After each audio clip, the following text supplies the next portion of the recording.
বেলায় যখন প্রাইমারিতে পড়তাম, আল্লাহর কসম আমি একজন মহিলা শিক্ষিকার কাছে পড়ি নাই। আমার স্কুলে কোনো ম্যাডাম ছিলেন না, 5 জন পুরুষ শিক্ষক ছিলেন। বাড়ি আমরা ছেলেবেলেরা যদি অন্যায় করতাম, সেই কালে মুরব্বীরা সাক্ষী দেবেন, আমাদের কমপক্ষে আমাদের সময় থেকে নিয়ে আগের পর্যন্ত যারা পরবর্তীতে ডিমোশন হয়ে গেছে, সেই সময় আমরা যদি বাড়ি এসে অন্যায় করতাম, আমাদের আব্বারা আমাদের গার্জিয়ানরা মাস্টারদের কাছে নালিশ করত। কতক্ষণ? আরে এখন স্কুল কলেজে যাই পোলা পানে স্যারদের সাথে বিয়াদবি করে, শাসন তো করতেই পারে না। স্যাররাও বাড়ির মুরব্বীকে কাছে সব তো ম্যাডামের আড্ডা, স্কুলে তো সব ম্যাডাম, সে বিটিকের সাথে পোলা পান ভাই দেবি আরে, তারপরে সে ম্যাডামরা নালিশ করে আনা চাল আমার নাকা দিয়ে গেছে, একটু নিষেধ করে। ঠিক কিনা? আমাদের স্যাররা আমাদের দিক তাকাইলে ভয়তে পেশাব করে দিতাম, স্যাররা আমাদের দিকে তাকাইলে ভয়তে পেশাব করে দিতাম। আর এখন ম্যাডামরা তাকাইলে পেশাব আসে নাকি? হ্যাঁ, আরো কয়েক তোকে বাড়ি আমলা হইছে, বড়ই পাকছে, হ্যাঁ লেবু হইছে তোকে বাড়ি। এই আমলা আর লেবু আর বড়ই আর টক কোন সময় খায় বেটারা জানে না। ব্যাগ বইরে সাইকেল দিয়ে পাঠাইতেছে, ব্যাগ বইরে পাঠিয়ে নিয়ে ছিঁড়ে বুড়িয়ে দৌড় ম্যাডাম রে খাওয়াতে হবে। এই যেই ম্যাডাম ছাত্রদের কাছে আমলা বড়ই আর লেবু খায়, সেই ম্যাডাম কোনোদিনও ছাত্রদেরকে শাসন করতে পারে না। ঠিক না? সব জায়গা দখল করে ফেলাইছে তারা। এই জন্য হুজুর বলছেন আল্লিমুহুন্না সূরাতান নূর ওয়ালা তুআল্লিমুহুন্নাল কিতাবা, নারীদেরকে সূরা নূর শিক্ষা দাও, কোরআনে কারীম তিলাওয়াত করার শিক্ষা দাও। মহিলাদের মুফতি মুহাদ্দিস হওয়া লাগবে না। আয়েশা হইছে, আয়েশা হওয়ার কারণ আছে আলাদা। নারীদের যত মাসালা নবী পাকের কাছ থেকে শিখার উম্মতের কাছে পৌঁছানোর দরকার, এর একটা মিডিয়ার দরকার। এই মিডিয়া হিসেবে আল্লাহ আয়েশার মতো কম্পিউটারকে নবীর স্ত্রী বানায় দিয়েছে, সেখান থেকে নারীদের সব মাসালা উম্মতের কাছে সাপ্লাই হয়ে গেছে। এবার ওলামায়ে কেরাম হাক্কানি রব্বানি ওলামায়ে কেরাম পুরুষরা হাজার হাজার বই পুস্তক কিতাবাদি লিখেছেন, এইগুলো সব অনুবাদ হয়ে গেছে।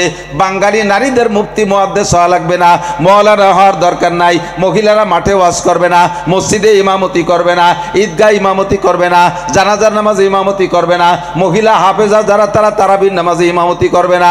কাজেই তাদের অত দূর যাওয়ার দরকার নাই, কিন্তু দৈনন্দিন নিজের জীবনে যে মাসালাগুলো দরকার আছে, এগুলো শেখার দরকার আছে না নাই? পর্দাপুশিদার মশালা, পবিত্রতার মশালা, নামাজের মশালা, অজু গোসলের মশালা, সন্তান পালার মশালা, স্বামীর সাথে আচরণ কেমন করতে হবে সে মশালা, শ্বশুর শাশুড়ি সংক্রান্ত কি মশালা, এই সবগুলো নারীদের দরকার। এই মশালাগুলো শিখতে জন্য অত দূর যাওয়া লাগে না।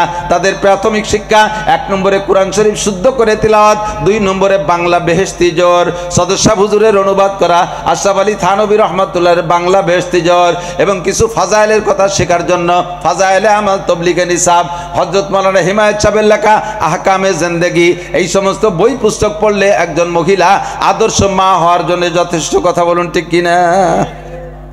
ওয়া নাতাওয়াক্কালু আলাইহি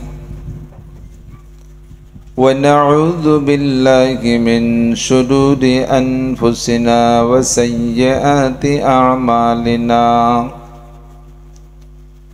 من يهد الله فهو المهتد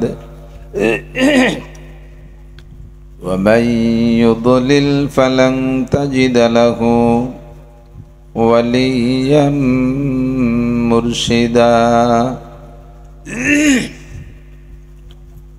ونشهد أن لا إله إلا الله وحده لا شريك له ونشهد أن سيدنا وسندنا وحبيبنا وطبيبنا وطبيب قلوبنا ومولانا محمدا عبد الله ورسوله صلى الله تعالى عليه وعلى آله وأصحابه وبارك وسلم تسليما كثيرا. أما بعد فأعوذ بالله من الشيطان الرجيم. بسم الله الرحمن الرحيم. মিনহা খলাকনাকুম ওয়া ফিহা নুঈদুকুম ওয়া মিনহা নুখরিজুকুম তারাতান উখরা। وقال محمد رسول الله صلى الله عليه وسلم إذا وضع الميت في قبره يأتيه ملكان فيجلسانه فيسألانه من ربك وما دينك ومن هذا الرجل الذي بعث فيكم إلى آخر الحديث. سبحانك لا علم لنا إلا ما علمتنا إنك أنت العليم الحكيم. جزى الله عنا محمدا ما هو أهله سبحان الله وبحمده سبحان الله العظيم. رب اشرح لي صدري ويسر لي أمري واحلل عقدة من لساني يفقه قولي. رب زدني علما. اللهم أرنا الحق حقا وارزقنا اتباعه وأرنا الباطل باطلا وارزقنا اجتنابه.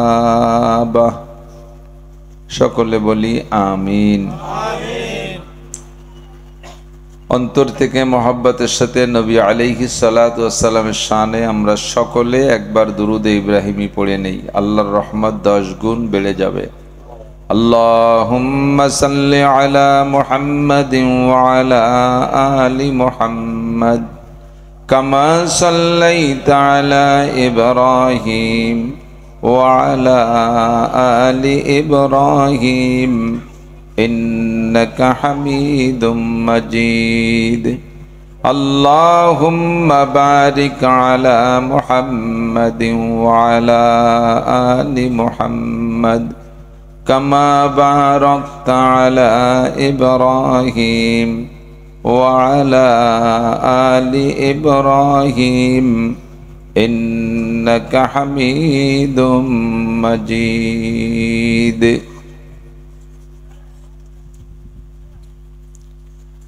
ঐতিহ্যবাহী যদুনন্দী আশরাফুল উলুম কওমি মাদ্রাসার উদ্যোগে আয়োজিত 14তম বার্ষিক ওয়াজ মাহফিল। মাহফিলের সম্মানিত সভাপতি জনাব আলহাজ মোহাম্মদ ফয়জুল মহি মেথের মিয়া সাহেব, এতক্ষণ পর্যন্ত বয়ান করেছেন আহলে হক উলামায়ে কেরাম,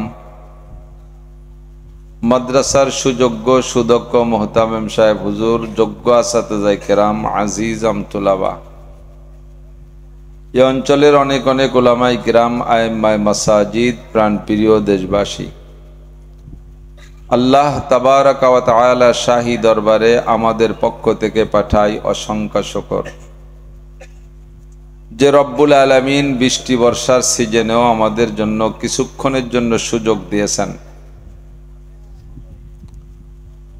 মাদ্রাসার ময়দানে বসে কিছু ভালো কথা বলা এবং শোনার জন্য। এজন্য শুকর আদায় করি আলহামদুলিল্লাহ। বৃষ্টির সময় বৃষ্টি হওয়াটা নিয়ম, না হওয়া অনিয়ম। শীতের সময় শীত হওয়াই নিয়ম, শীতের সময় গরম হওয়া অনিয়ম। নিয়ম আর অনিয়মের পরিচালক স্বয়ং আল্লাহ রাব্বুল আলামিন, প্রকৃতির মালিক আল্লাহ। তার যখন যেমন ভালো লাগে তখন তেমন সেটাই করেন। অসংখ্য গুণের অধিকারী রব্বুল আলামিন, তন্মধ্যে একটা অন্যতম গুণ ফাআলুল লিমা ইউরিদ, যা খুশি তাই করেন। সাথে এর সাথে আরেকটা হলো আলা কুল্লি শাইইন কাদির, যা চান তা করতে পারেন, যা চান তাই করেন, আর যা চান তা করতে পারেন। এ ক্ষমতা একমাত্র কার?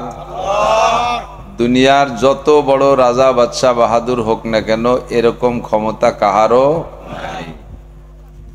প্রচন্ড শীতের সময়ও বৃষ্টি হয়, ইজতেমার মতো বড় মাহফিল মিস হয়ে যায় বৃষ্টিতে শীতকালে, প্রমাণ আছে না নাই?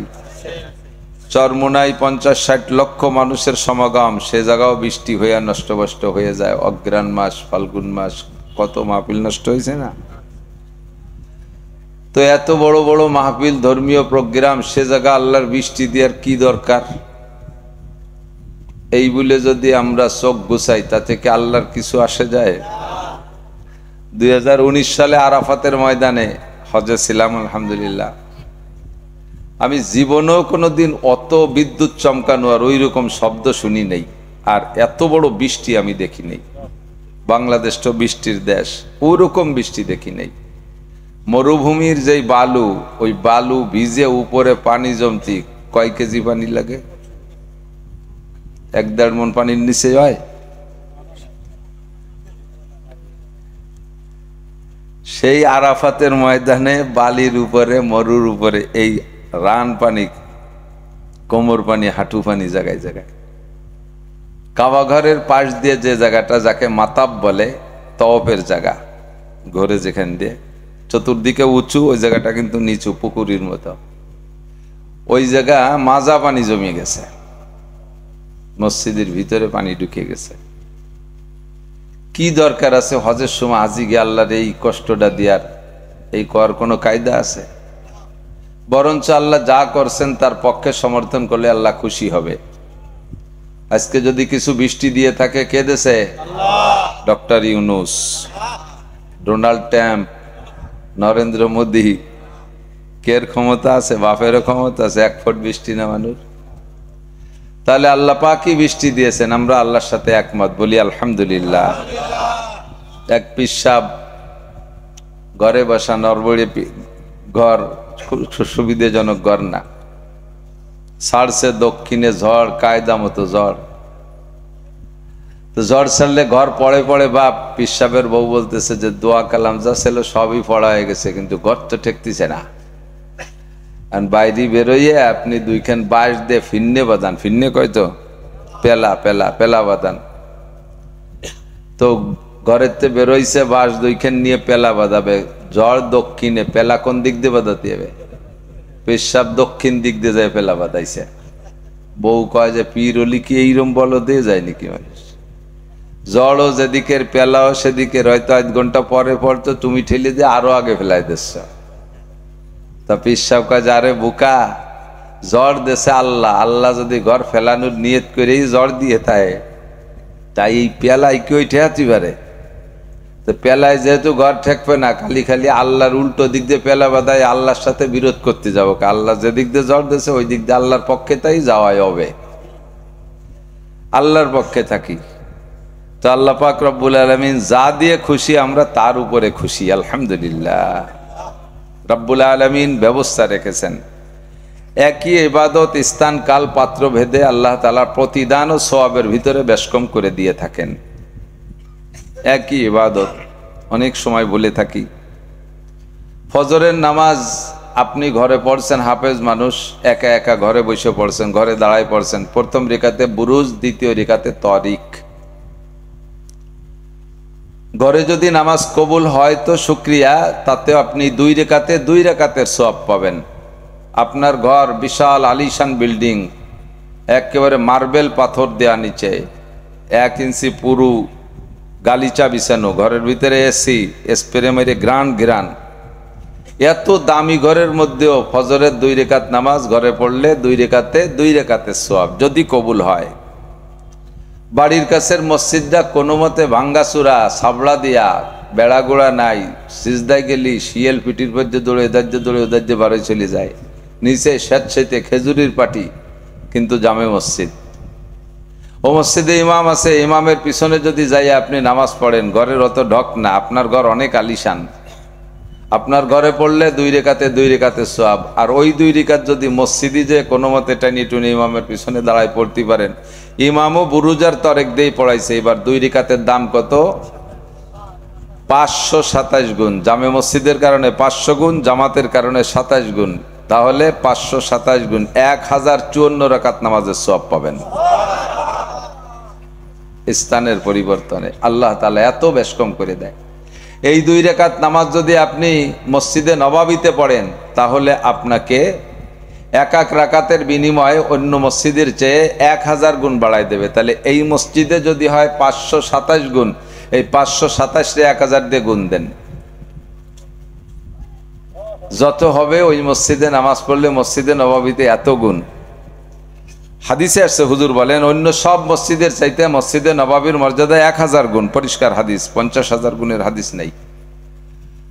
আর যদি এই ভাগ্যক্রমে আপনি এই 2 রাকাত ফজরের নামাজ হেরেম শরীফের মসজিদে পড়তে পারেন, তাহলে আপনার বাড়ির পাশের মসজিদে যে 527 গুণ দেওয়া হয়েছে, একে আবার 1 লাখ দিয়ে গুণ দেবেন, তাহলে আরো 1,27,000 গুণ বেশি নেকি আপনি ওখানে গিয়ে পাবেন। ও জায়গাও ফজরের নামাজ ইমাম সাহেব বুরুজার তরেক দিয়ে পড়াইছে। স্থানের পার্থক্যের কারণে এরকম পার্থক্য, সময়ের ব্যস্কমের কারণে আরো এরকম ব্যস্কম হয়। এই যে ফজিলত বললাম, এটা হলোই নর্মাল সময়। যদি এই নামাজ রমজানে পড়েন, তাহলে একে আবার 700 দিয়ে গুণ দেন। ওই 527 রে 700 দিয়ে, ওই জায়গা মসজিদে নববীর ওটাকে 700 দিয়ে, হেরেম শরীফেরটাকে এরে আবার 700 দিয়ে গুণ দেন। কি পরিমাণ হবে, গুণিও সারতে পারবেন না, ঠিক না? সময়ের পার্থক্যের কারণে এত পার্থক্য হয়ে যায়। সাহাবায়ে কিরাম নবী পাককে জিজ্ঞেস করছে, হুজুর আমরাও মুসলমান, আখেরি জামানায় কিয়ামত পর্যন্ত তো মুসলমান থাকবে। হুজুর চলে গেছেন আজ থেকে 1437 বছর আগে আমাদের নবী ইন্তেকাল করেছেন। হিজরি সাল হিসেবে এখন 1447 সাল।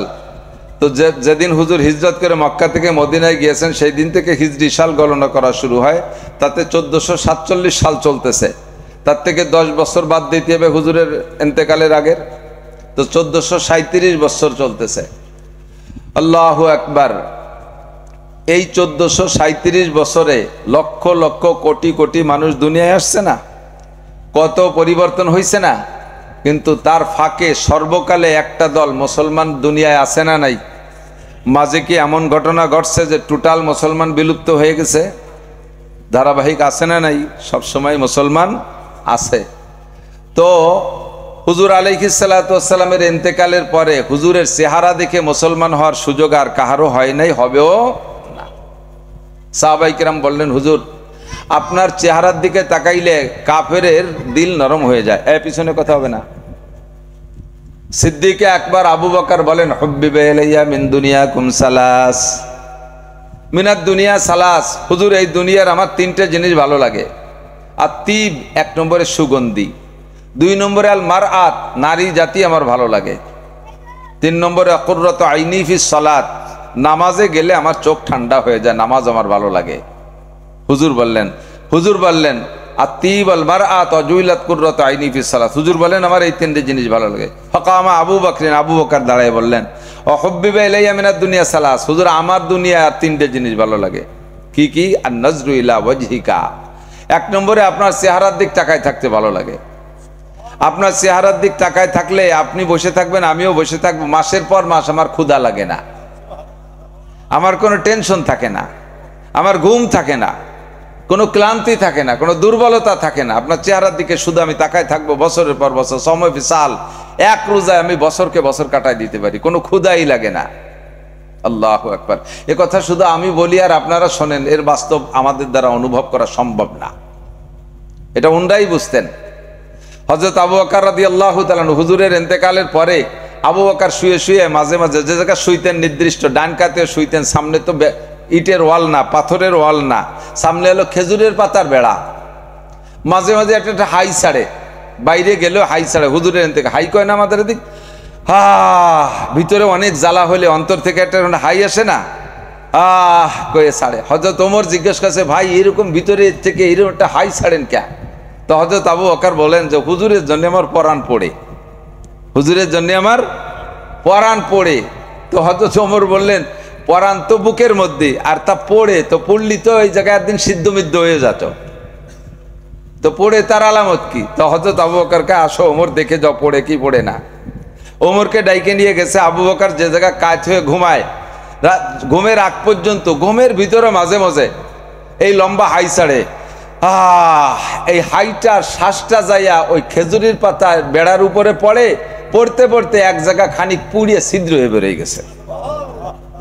কয় যে ওমর ভিতরে যদি নাই পড়ে তাহলে আগুন হয় না, আর আগুন হলেই পড়ে দেখো আগুন হয় কি হয় না, মুখের থেকে একটু বেরোইয়া তাই এই বেড়া পুড়িয়ে গেছে, তাহলে ভিতরের অবস্থা কি? আল্লাহু আকবার। এই মোহাব্বত আমরা বুঝতে পারবো না। কয়দিন আগে 12ই রবিউল আউয়ালে মোহাব্বত পার্টি লাফাইছে সারা বাংলাদেশ জুড়ে, জশ্নে জুলুস। আরে বাপ রে বাপ, ফেসবুকই তো দেখছি কিসির আবার বান্দরের লাভ। বান্দরে সুন্দরবনে গেছি তো, এবারও গেছি মাহফিলে, সুন্দরবনের বান্দরের লাভ দেখছি, কিন্তু সেই বান্দররা এই বান্দরকে কাছে ফেল। নামাজ নাই, রোজা নাই, টুপি নাই, পাগড়ি নাই, জামা নাই, জুব্ব নাই, ফরজ নাই, ওয়াজিব নাই, দাড়ি নাই, মোছ নাই, কিচ্ছু নাই। যেগুলো কাটার দরকার তার কোনোটা কাটতি মনে নাই, আর যেগুলো কাটা নিষেধ সব কাটিয়ে মুথা বানাইয়া এই ফাঁসা বেরোনু প্যান্ট পরিয়ে জশ্নে জুলুস ইয়া রাসূলুল্লাহ ইয়া রাসূলুল্লাহকে ব্যাঙ্গের মতো লাফাচ্ছে। এর নাম আশেকে রসুল না, এটা শয়তানি আর ভণ্ডামি, এগুলো শয়তানি আর। তো কো যাওয়া সুন্নতে আহমদ কো যা, তো কো যাওয়া সুন্নতে আহমদ কো যা, बा मोहम्मद का बुवद निस्बत तुरा, कल्ब में सोज नहीं रूह में एहसास नहीं, कुछ भी पैगाम मोहम्मद का तुझे पास नहीं। कल्ब में सोज नहीं, अंतरे जलन नाई, कल्ब में सोज नहीं, रूह में एहसास नहीं, रूहेर मध्य अनुभूति शक्ति नाई। कल्ब में सोज नहीं, रूह में एहसास नहीं, कुछ भी पैगाम मोहम्मद का तुझे पास नहीं। मुहम्मदुर रसूलुल्लाह सल्लल्लाहु अलैहि वसल्लमेर एकटा सुन्नत तुम्हार कोनो जायगा नाई, আর তুমি আশেকে রসুল বলে দাবি করো, তুমি জশ্নে জুলুসের মধ্যে লাফার ফালাও, তোমার মতো সিটার আর বাটপার জগতে হইতে পারে না। আশেকে রসুল যদি বলতে হয়, 1 নম্বরে সাহাবায়ে কেরাম, কথা বলুন, 2 নম্বরে তাবেঈন, 3 নম্বরে তাবে তাবেঈন, 4 নম্বরে আইম্মায়ে মুস্তাহিদিন, আইম্মায়ে মুহাদ্দিসিন, আইম্মায়ে মুফাসসিরিন, আইম্মায়ে ফুকাহা। এরপরে আমাদের সুলুকের বুজুর্গানে দিন, যাদের জিন্দেগিতে 5 ওয়াক্ত নামাজের 1 ওয়াক্ত জামাত তরক হয় না, আর একটা রায় তো নির্দিষ্ট সময় তাহাজ্জুদ তরক হয় না, ফরজ ওয়াজিব সুন্নাত মুস্তাহাব একটাও তরক হয় না, বুলেও কখনো দস্তারখান ছাড়া খানা খায় না, কখনো ঢিলা কুলুক ছাড়া পেশাব পায়খানা করে না, কখনো মেশক ছাড়া ওযু বানায় না। এরা হলো অরিজিনাল আশেকে রসুল।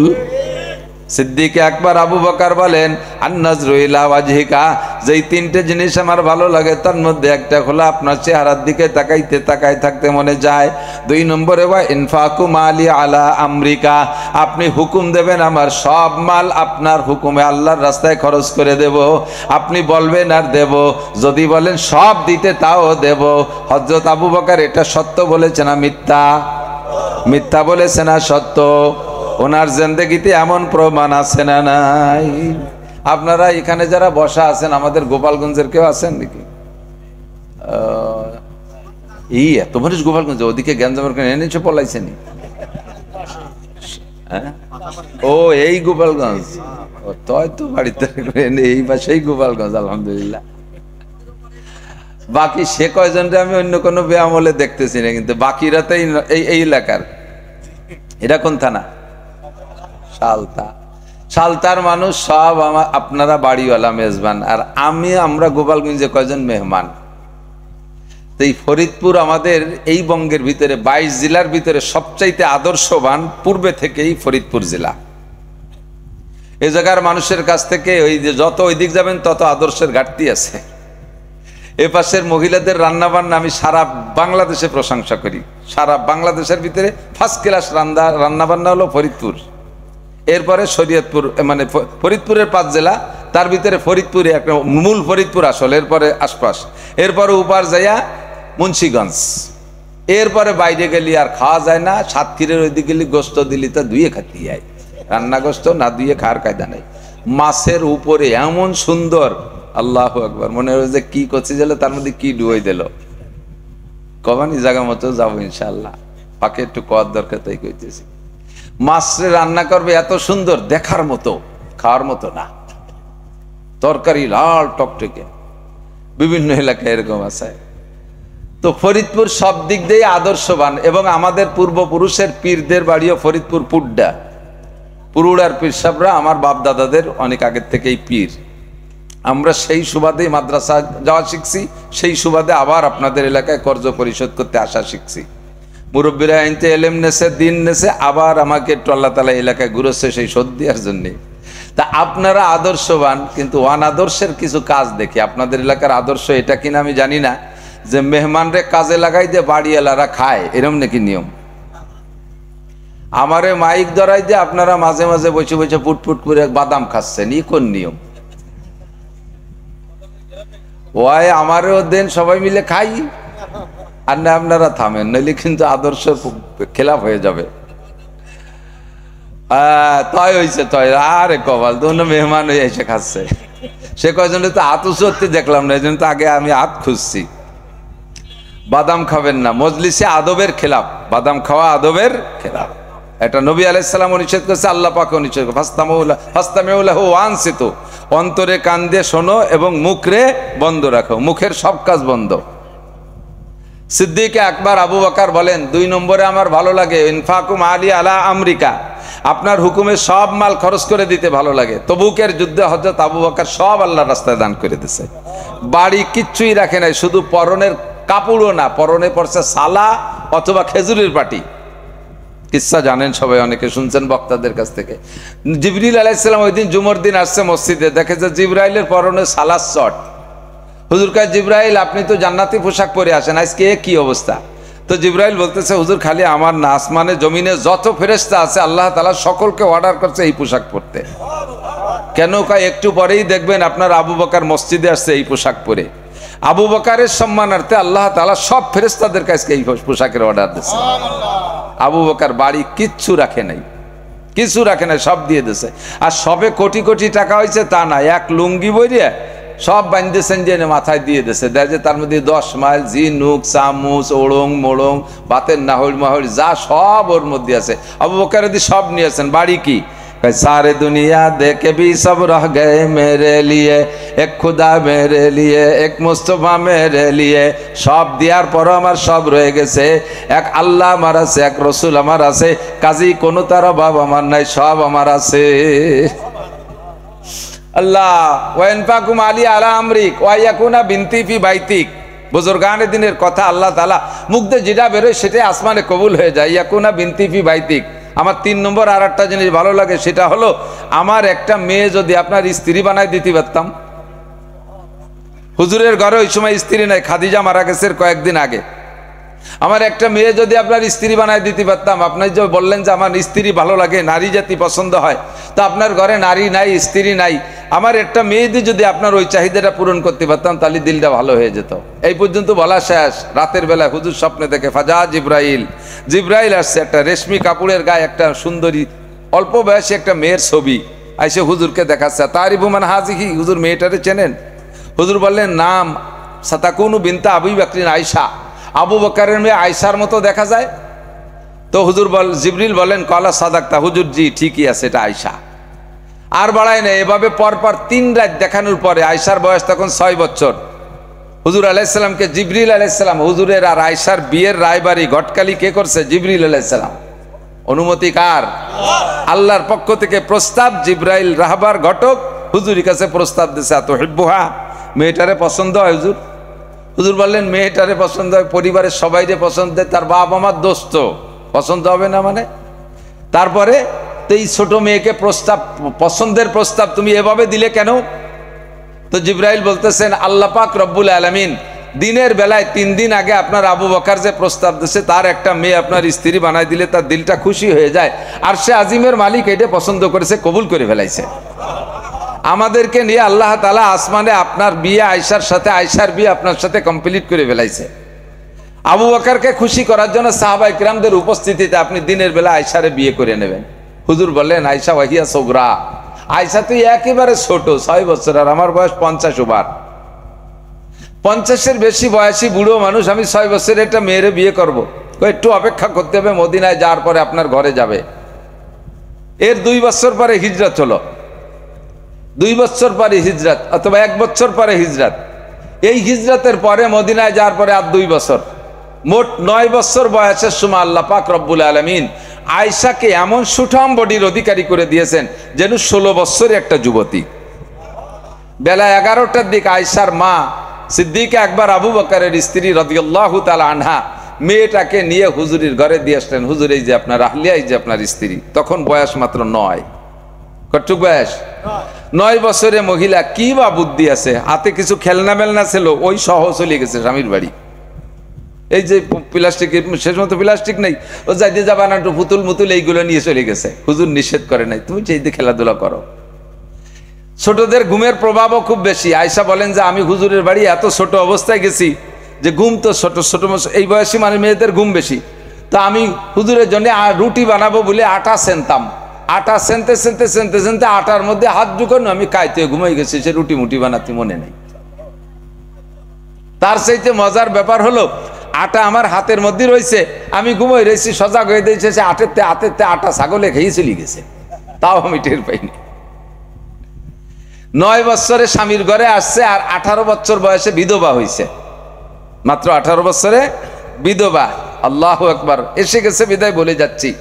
এই 9 বছরে, 9 থেকে 18, এই 9 বছর বয়সে সিদ্দিকা আয়েশা এত জাহিনা, এত জাকিয়া, এত মানে ব্রেন শক্তির অধিকারী, কুওয়াতে হাফাজা, এত ব্রিলিয়ান্ট মেয়ে যে 23 বছর যাবৎ মক্কায় যারা শুরুতে ইসলাম গ্রহণ করেছে, সেই থেকে মদিনার জিন্দেগি হুজুরের সাথে কাটাইয়া 23টে বছর যে সকল জলিলুল কদর সাহাবায়ে কেরামরা নবী পাকের কাছ থেকে ইলম শিখেছে, সিদ্দিকা আয়েশা রাদিয়াল্লাহু তাআলা আনহা মাত্র 9 বছরে তার চাইতে বেশি শিখছে। হাদিস খুললেই দেখবেন, আনা আয়েশা রাদিয়াল্লাহু তাআলা আনহা, আনা আয়েশা রাদিয়াল্লাহু তাআলা আনহা ক্বালা রাসূলুল্লাহ সাল্লাল্লাহু আলাইহি ওয়াসাল্লাম। এমন আল্লাহু আকবার, সাহাবায়ে নবী পাকের ইন্তেকালের পরে খলিফাতুল মুসলিমিন আবু বকর, আবু বকরের ইন্তেকালের পরে খলিফাতুল মুসলিমিন ওমর। দৈনন্দিন রাষ্ট্র বড় হচ্ছে। ওমরের সময় এসে রাষ্ট্র বাড়তে বাড়তে বাড়তে বাড়তে কত বড় হয়েছে, আমরা বলে থাকি অর্ধ পৃথিবীর প্রেসিডেন্ট হযরত ওমর, তাই তো নাকি বলেন? তো এর একটা আয়তন তো আছে, সীমা আছে। অর্ধ পৃথিবী বলি কট্টু কয় 500 মাইল, মানে হযরত ওমরের রাষ্ট্রের আয়তন ছিল 2,40,00,000 বর্গ মাইল। তৎকালীন মানব বসতি যত দূরের মধ্যে ছিল তার অর্ধেকে হয় 2,40,00,000 বর্গ মাইল। এত বড় দেশের প্রেসিডেন্ট। তখন কোরআন হাদিস দিয়ে সংবিধান তৈরি হচ্ছে, বিভিন্ন প্রদেশে প্রাদেশিক গভর্নর পাঠাচ্ছে। এখন সংবিধান লাগবে, তো সাহাবায়ে কিরাম বিভিন্ন নতুন নতুন এলাকা জয় হওয়ার কারণে নতুন নতুন মাসালার সম্মুখীন হচ্ছে, যেটা সরাসরি কোরআনেও নাই, সরাসরি হাদিসেও নাই। হুজুর আলাইহিস সালাতু ওয়াস সালাম সাহাবায়ে কিরামদেরকে অনুমতি দিয়ে গেছে, যেটা কোরআনে পাবা না হাদিস খুঁজবা, হাদিসে পাবা না। তোমরা সাহাবায়ে কিরামদের ভিতরে বড় যারা আছো, সাহেবে ইলম, যোগ্য বিজ্ঞ আলেম যারা আছো, তারা বসে মশওয়ারা করে যেটা সিদ্ধান্ত নিবা, আমি সেটাকে সমর্থন করে গেলাম, আল্লাহ পাক রব্বুল আলামিন সেটাকে সমর্থন করবে। তার নাম হলো ইজমা, তার নাম ইজমা। তো হযরত ওমর রাদিয়াল্লাহু তাআলা আনহু এবার রাষ্ট্র পরিচালনার ক্ষেত্রে সংবিধান তৈরি করতেছেন সাহাবায়ে কেরামদেরকে নিয়ে, মন্ত্রী পরিষদ নিয়ে।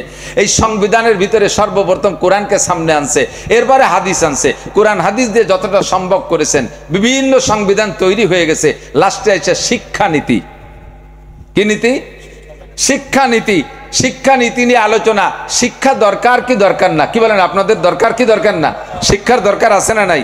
শিক্ষিত মানুষ আর অশিক্ষিত মানুষের মধ্যে পার্থক্য আছে না? আল্লাহ পাক নিজেই বলেন, ইরফাইল্লাহুল্লাযীনা আমানু মিনকুম ওয়াল্লাযীনা উতুল ইলমা দারাজাত। যাদেরকে আল্লাহ পাক ঈমান দান করেছেন আর ঈমানের সাথে যাদেরকে কোরআন আর হাদিসের ইলম দান করেছেন, দারাজাত, তাদের সম্মান দুনিয়া আখিরাতে সব চাইতে বেশি। শিক্ষানীতি নিয়ে আলোচনা করতে গিয়ে শিক্ষা কে কতটুকু করবে, পুরুষরা কতটুকু শিক্ষার দরকার, নারীরা কতটুকু শিক্ষার দরকার, এই নীতি আলোচনা করতে করতে গিয়ে পুরুষেরটা কমপ্লিট হয়ে গেছে। ব্যাখ্যা অতদূর সম্ভব না, আমি এটা কথা বলেই চলে যাবো জায়গা মতো।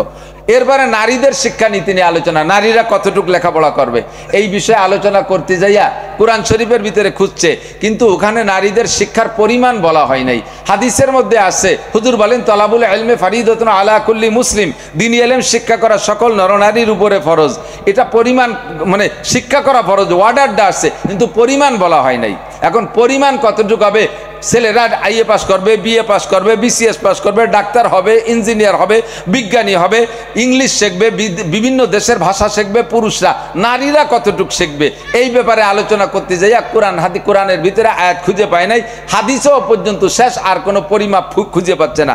এখন সাহাবায়ে কেরাম বলতেছে তাহলে আমরা একটা মশওয়ারা করে একটা ধার্য করি যে নারীরা কতটুকু শিখবে। হযরত ওমর বললেন না, কাজ বাকি আছে, কাজ বাকি আছে, আমার একটা জায়গা আছে, ওই জায়গা থেকে যদি ফেরত আসি তারপরে আমরা ইজমা করব। আজকে সংসদ এ পর্যন্ত মুলতবি ঘোষণা করা হলো। সংসদ মুলতবি ঘোষণা করে রাতের বেলা হযরত ওমরের মেয়ে হাফসা হুজুরের স্ত্রী ছিলেন, হযরত ওমরের মেয়ে হাফসা হুজুরের স্ত্রী আয়েশার সতীন, হযরত ওমরের মেয়ে হাফসাকে নিয়ে ওমর আয়েশার ঘরে গেলেন, যে বলতেছে ওমা আয়েশা, আমি একটা বিপদে পড়ে আসছি, যেটা কোরআনেও পাই নাই, হাদিসেও পাই নাই। এ ব্যাপারে সাহাবায়ে কেরাম কেউ বলতে পারে নাই। আমরা হুজুরের সাথে শুরু জিন্দেগি থেকে যারা দীর্ঘ 23টি বছর কাটাইছে, আমাদের কাহারও জানা নাই।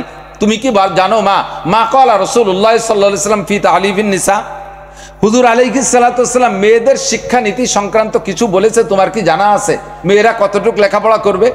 সিদ্দিকা আয়েশা বললেন, ক্বালা নাম, জি খলিফাতুল মুসলিমিন, আমি জানি হুজুর কি বলেছেন, একটা হাদিস আমার জানা আছে। হযরত ওমর খুশিতে যেন আত্মহারা হয়ে গেছে। ওমা বলো কি বলেছেন হুজুর? সিদ্দিকা আয়েশা বলতেছেন, ক্বালা রাসূলুল্লাহ সাল্লাল্লাহু আলাইহি ওয়াসাল্লাম আল্লিমুহুন্না সূরাতান নূর ওয়া লা তুআল্লিমুহুন্নাল কিতাবা। নবী পাক বলেছেন, আমি নিষ্কানে শুনেছি, সিদ্দিকা আয়েশা বলেন নবী পাক বলেছেন আল্লিমুহুন্না সূরাতান নূর, নারীদেরকে সূরা নূর শিক্ষা দাও।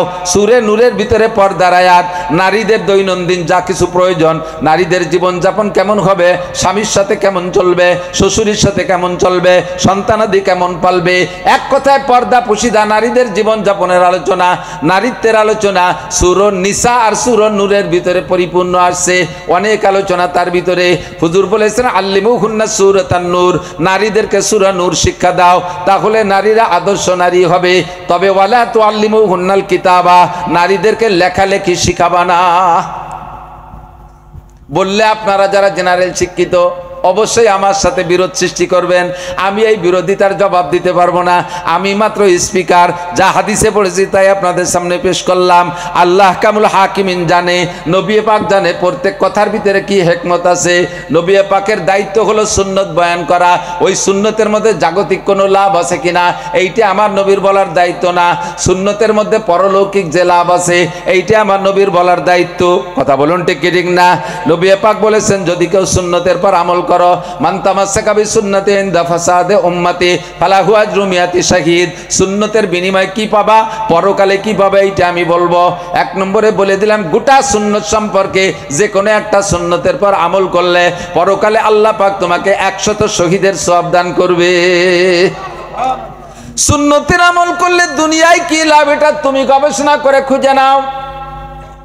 তুমি যদি বান্দা মেসওয়াকের পর আমল করো, মেসওয়াক একটা সুন্নাত, এইটার পর আমল করো, 5 ওয়াক্ত নামাজে মেসওয়াক করো, নবী পাক বলেন এর বিনিময়ে তোমাকে নেকি দেওয়া হবে। আমি এইটা বলবো, এক ওয়াক্ত নামাজের সাথে যদি নামাজের ওযুর সাথে যদি আপনি মেসওয়াক করেন, তাহলে 1 ওয়াক্ত নামাজের বিনিময়ে আপনাকে 70 ওয়াক্ত নামাজের সওয়াব বেশি দেওয়া হবে।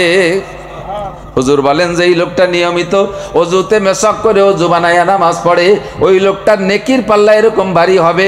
সবচাইতে বড় লাভ হলো ওই লোকটার মরণের সময় জবানে কলেমা তয়্যিবা নসিব হবেই হবে। আমার বলার দায়িত্ব সুন্নতের পরলৌকিক ফায়দা। যদি কোনো উম্মত পুরুষ আমার দাড়ি রাখে, দাড়ি সুন্নতের পর আমল করে, দাড়ি লম্বা 1 মুঠ, জোরে বলেন কয় মুঠ? 1 মুঠের আগে, 1 মুঠ লম্বা হওয়ার আগে যদি দাড়িরে সাইটা কাইটা খাটো করে রাখে, চাচার চাইতে বেশি গুনাহ, চাচার চাইতে বেশি গুনাহ। 1 মুঠের আগে যদি কেউ দাড়িরে কাইটে সাইটা খাটো করে, যদি ইমাম সাহেব এরকম হয়, ওই ইমামের পিছনে নামাজ পড়া মাকরুহে তাহরিমি। মুয়াজ্জিন যদি দাড়ি কাইটা সেইটা খাটো করে, ওই ইমাম মুয়াজ্জিনের আজান দেওয়া মাকরুহে তাহরিমি। দাড়ি হইতে হবে 1 মুঠ লম্বা। একটু বলি কয় মুঠ? 1 মুঠ লম্বা হবে। এই 1 মুঠ দাড়ি রাখলে তোমার পরলৌকিক লাভ কি? হুজুর বলেন কিয়ামতের ময়দানে দাড়ির ওসিলায় হাজার হাজার লক্ষ লক্ষ মানুষ আমার সুপারিশ পাইয়া জান্নাতে যাইবে। এটা হলো আমি সুন্নতের বিনিময়ে পরকালের লাভের কথা বলবো। বাকি এর ভিতরে দুনিয়াবি কি লাভ আছে এটা তুমি গবেষণা করে খুঁজে নাও। এবার মেডিকেল সায়েন্সের বিজ্ঞানীরা গবেষণা করে পাইছে দাড়ি রাখলে লাভ কি। 1 নম্বরে দাড়ি কাটলে লস কি সেটা আগে বুঝি। দাড়ি যত বেশি কাটবে পাকবে তত আগে আগে। বুঝতে পারলাম না কতক্ষণ? দাড়ি যে যত কাটবে তার দাড়ি পাকবে তত। দাড়ি কাটিয়ে কাটিয়ে পাকা দাড়িরে সারিয়ে রাখছেন, দেখতে দিচ্ছেন না। ইয়ং রয়েছেন, খোকা হয়ে সাজিয়েছেন, মানে অল্প বেশি ইয়াং খোকা আছেন। হঠাৎ করে কোনো সরমুনার পিসাব বা কোনো তবলি গলাদের হলায় পড়ে দাড়ি রাখিয়ে ফেলাইছেন।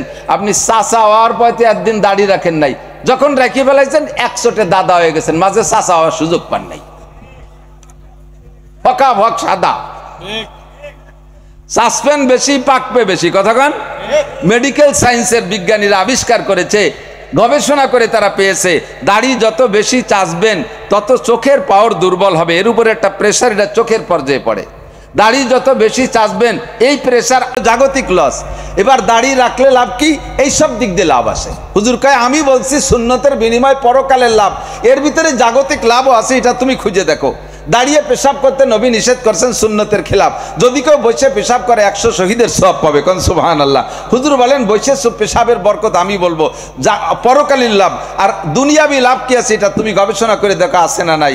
সমস্ত বিজ্ঞানীরা আবিষ্কার করেছে দাঁড়িয়ে পেশাব করলে যে কটা লস, তার ভিতরে একটা হলো চোখের পাওয়ার দুর্বল হয় তাড়াতাড়ি।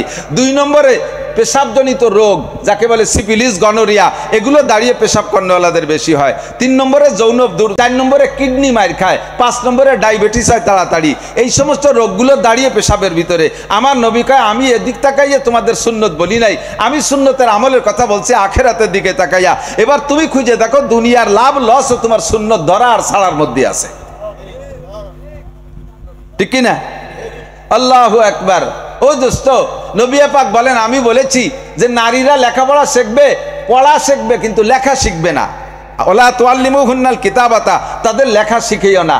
কেন বললেন হিজা? এটা হুজুরই ভালো জানেন। কিন্তু এখন আমরা গবেষণার যুগে একটু গবেষণা করে দেখি, কয় হুজুর নিশ্চয়ই এদিক তাকায় বলছেন যে নারীরা যদি লেখা শেখে, নারীরা যদি লেখা শেখে, তারাও যদি ছেলেদের মতো উচ্চশিক্ষায় শিক্ষিত হয়, তাহলে ভালো ভালো পদগুলো একসময় নারীদের তাকসুরুন নিসা, কিয়ামতের আগে নারী বেড়ে যাবে, পুরুষ কমে যাবে, পুরুষ কমে যাবে, নারীরা বেড়ে যাবে। তখন পর্যাপ্ত পরিমাণ শিক্ষিতা নারী হবে। সংখ্যাগরিষ্ঠতার দিক বিবেচনা করে বড় বড় চাকরিগুলো সব মহিলারা দখল করবে, পুরুষগুলো সব বেকার হয়ে মুখ উঁচু করে ঘুরে বেড়াবে।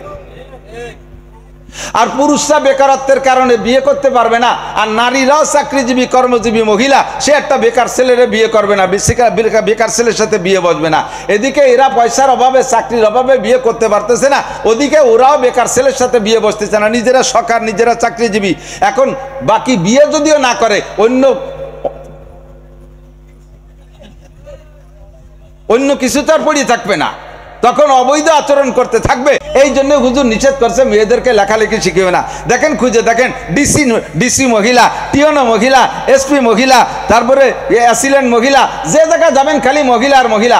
হাজার হাজার যুবক, হ্যান্ডসাম সুদর্শন যুবক, মেধাবী যুবকগুলো সব বস্তা বস্তা সার্টিফিকেট গাড়ি হয়ে যায়। ওই খেজুর গাছ কাটা গাছিকে ঠুঙ্গি আছে না, ইদানিংকালে ব্যক্ত হয়েছে খেজুর কাটা গাছিকে ঠুঙ্গির মতো পিঠ বইরে সার্টিফিকেট নিয়ে সানা বান্ধে মুকুচুরি ঘুরে বেড়াচ্ছে। লাস্ট ফিনিশিং যে কয় বয়স 30 ওভার, চাকরিরে জোবার হয়ে গেছে, এখন আর কাম হবে না, এখন পোল্ট্রির ফার্ম আর ছাগলের খামার।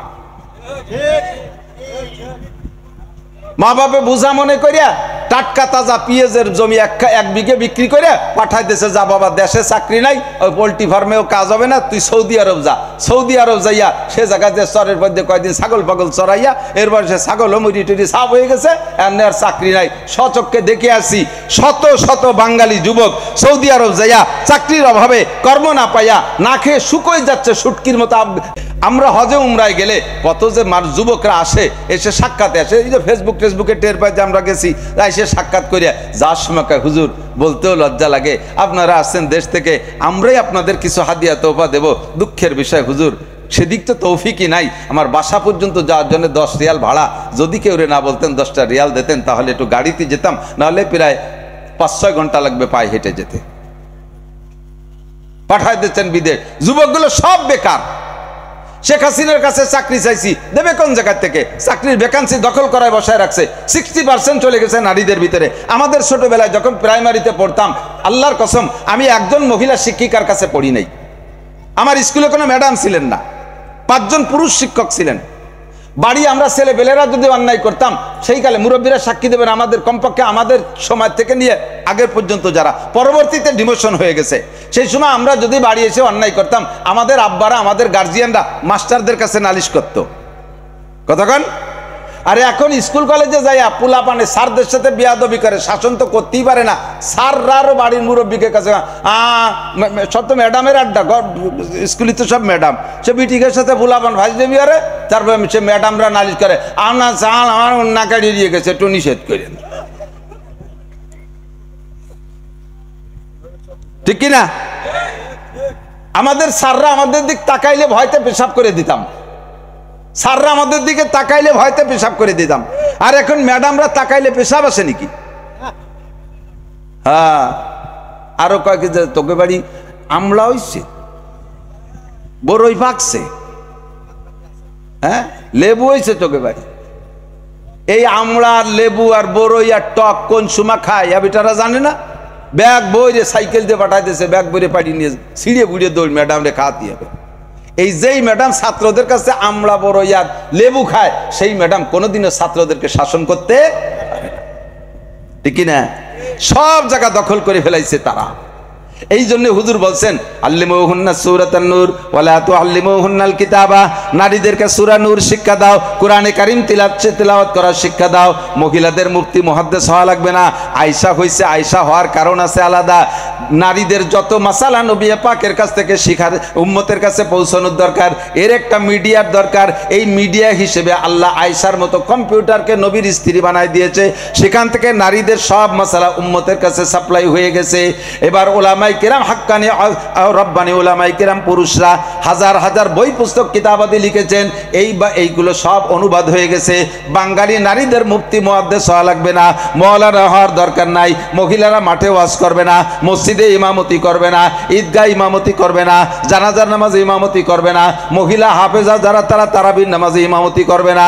কাজেই তাদের অত দূর যাওয়ার দরকার নাই, কিন্তু দৈনন্দিন নিজের জীবনে যে মাসালাগুলো দরকার আছে এগুলো শেখার দরকার আছে না নাই?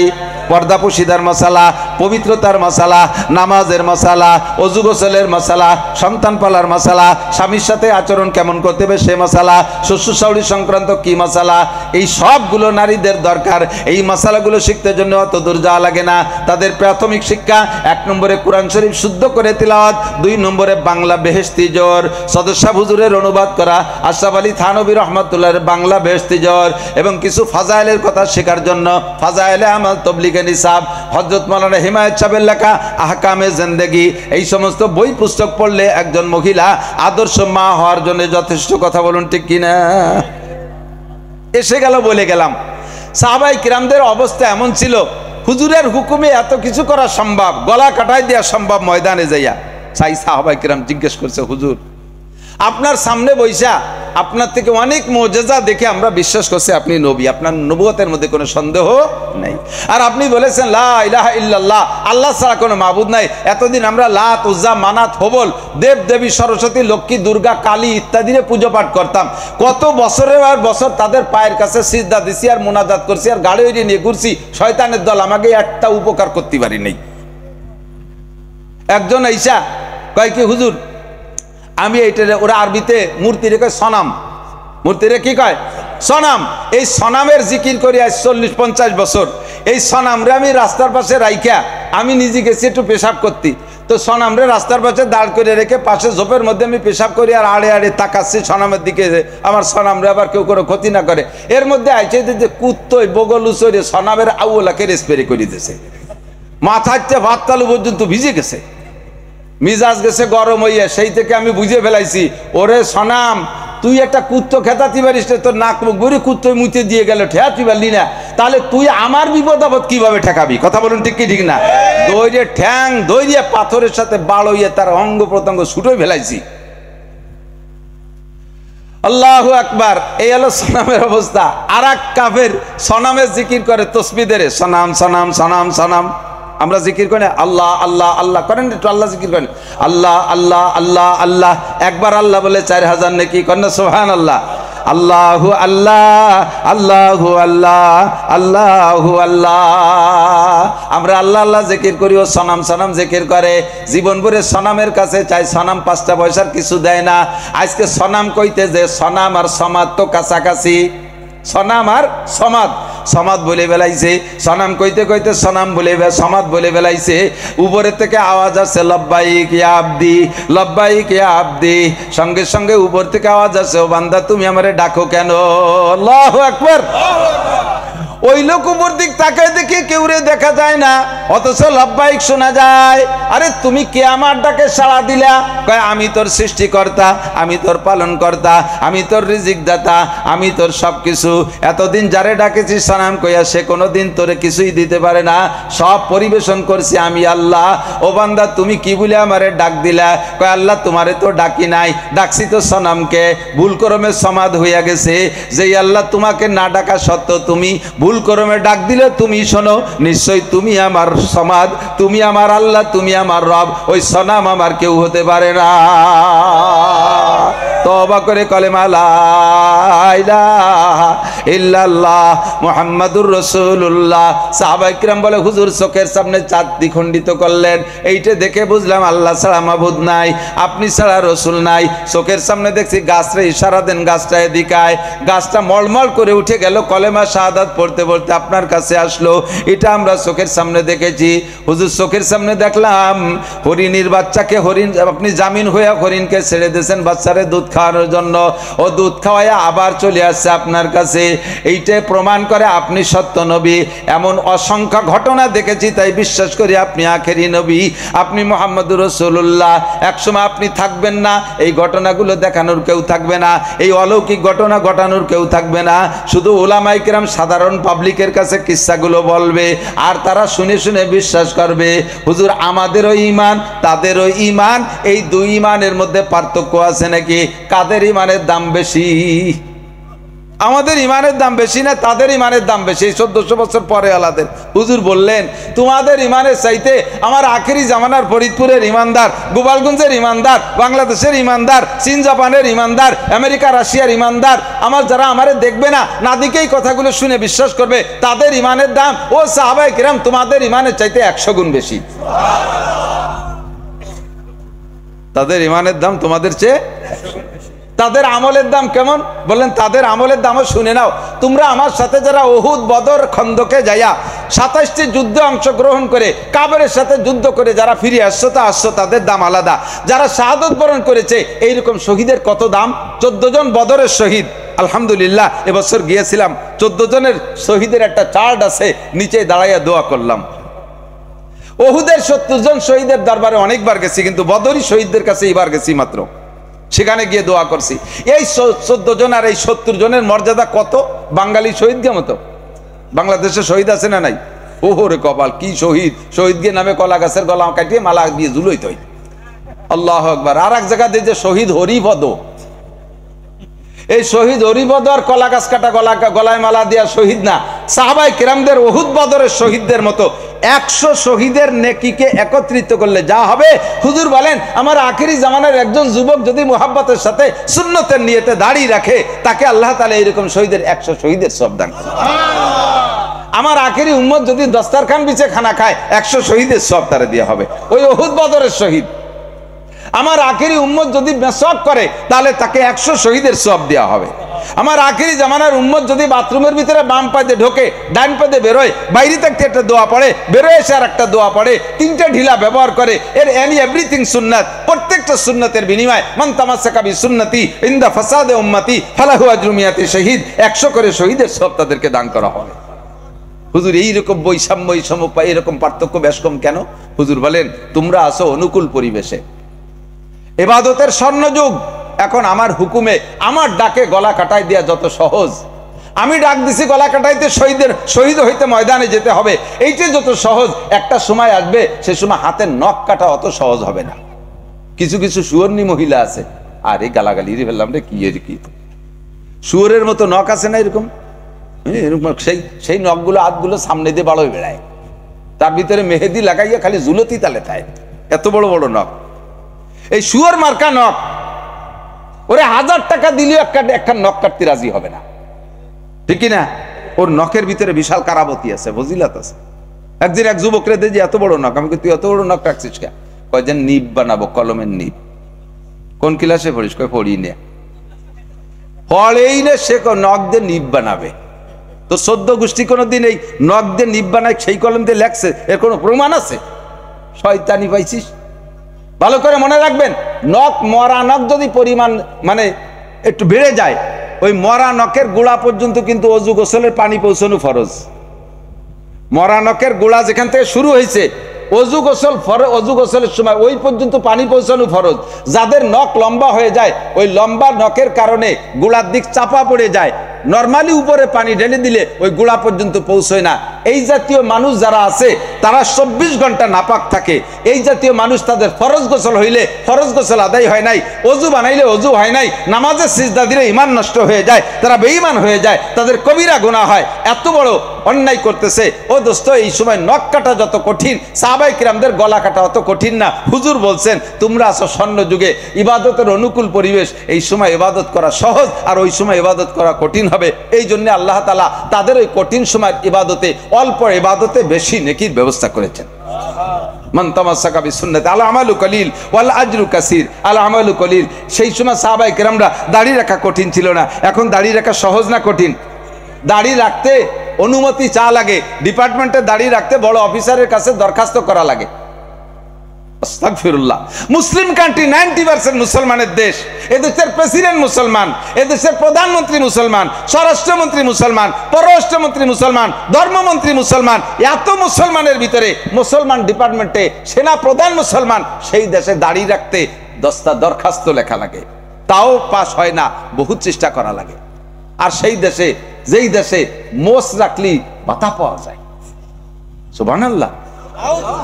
কর্নেল উসমানী মোষ রেখে ভাতা পাত, এবং এত পরিমাণ ভাতা যার একার মোষের ভাতা দিয়ে মাঝারি ধরনের ফ্যামিলি 2-3 বাঁচতে পারত। কত দামি মোষ আল্লাহ তারে দান করছিল, কিন্তু সোনার চাইতে দামি। ওর এটা একটা মোষের দাম এক বড়ি সোনার চেয়ে বেশি।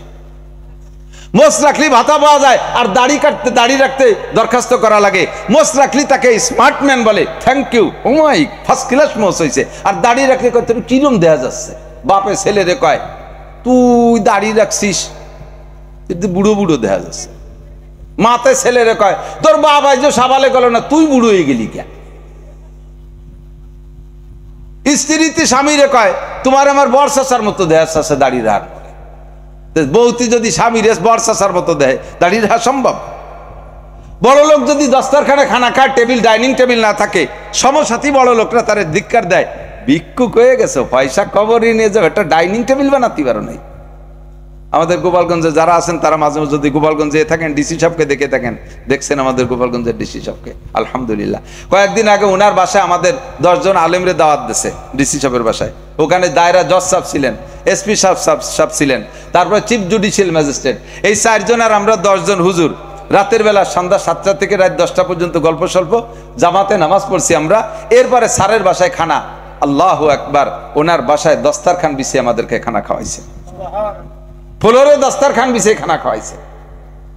এনাকে অন্যান্য অফিসাররা মুসকি মুসকি হাসে, স্যার ডিসি সাহেব, ডিসির উপর দিয়ে তো আর কেউ নাই, বাকি যতই আসুক, কর তো কায়দা নেই, স্যার আপনার বাসায়ও ডাইনিং টেবিল নেই, বলার তো কায়দা না, কিন্তু মনে মনে ধিক্কার দেয়, মনে মনে ক্রিটিসাইজ করে।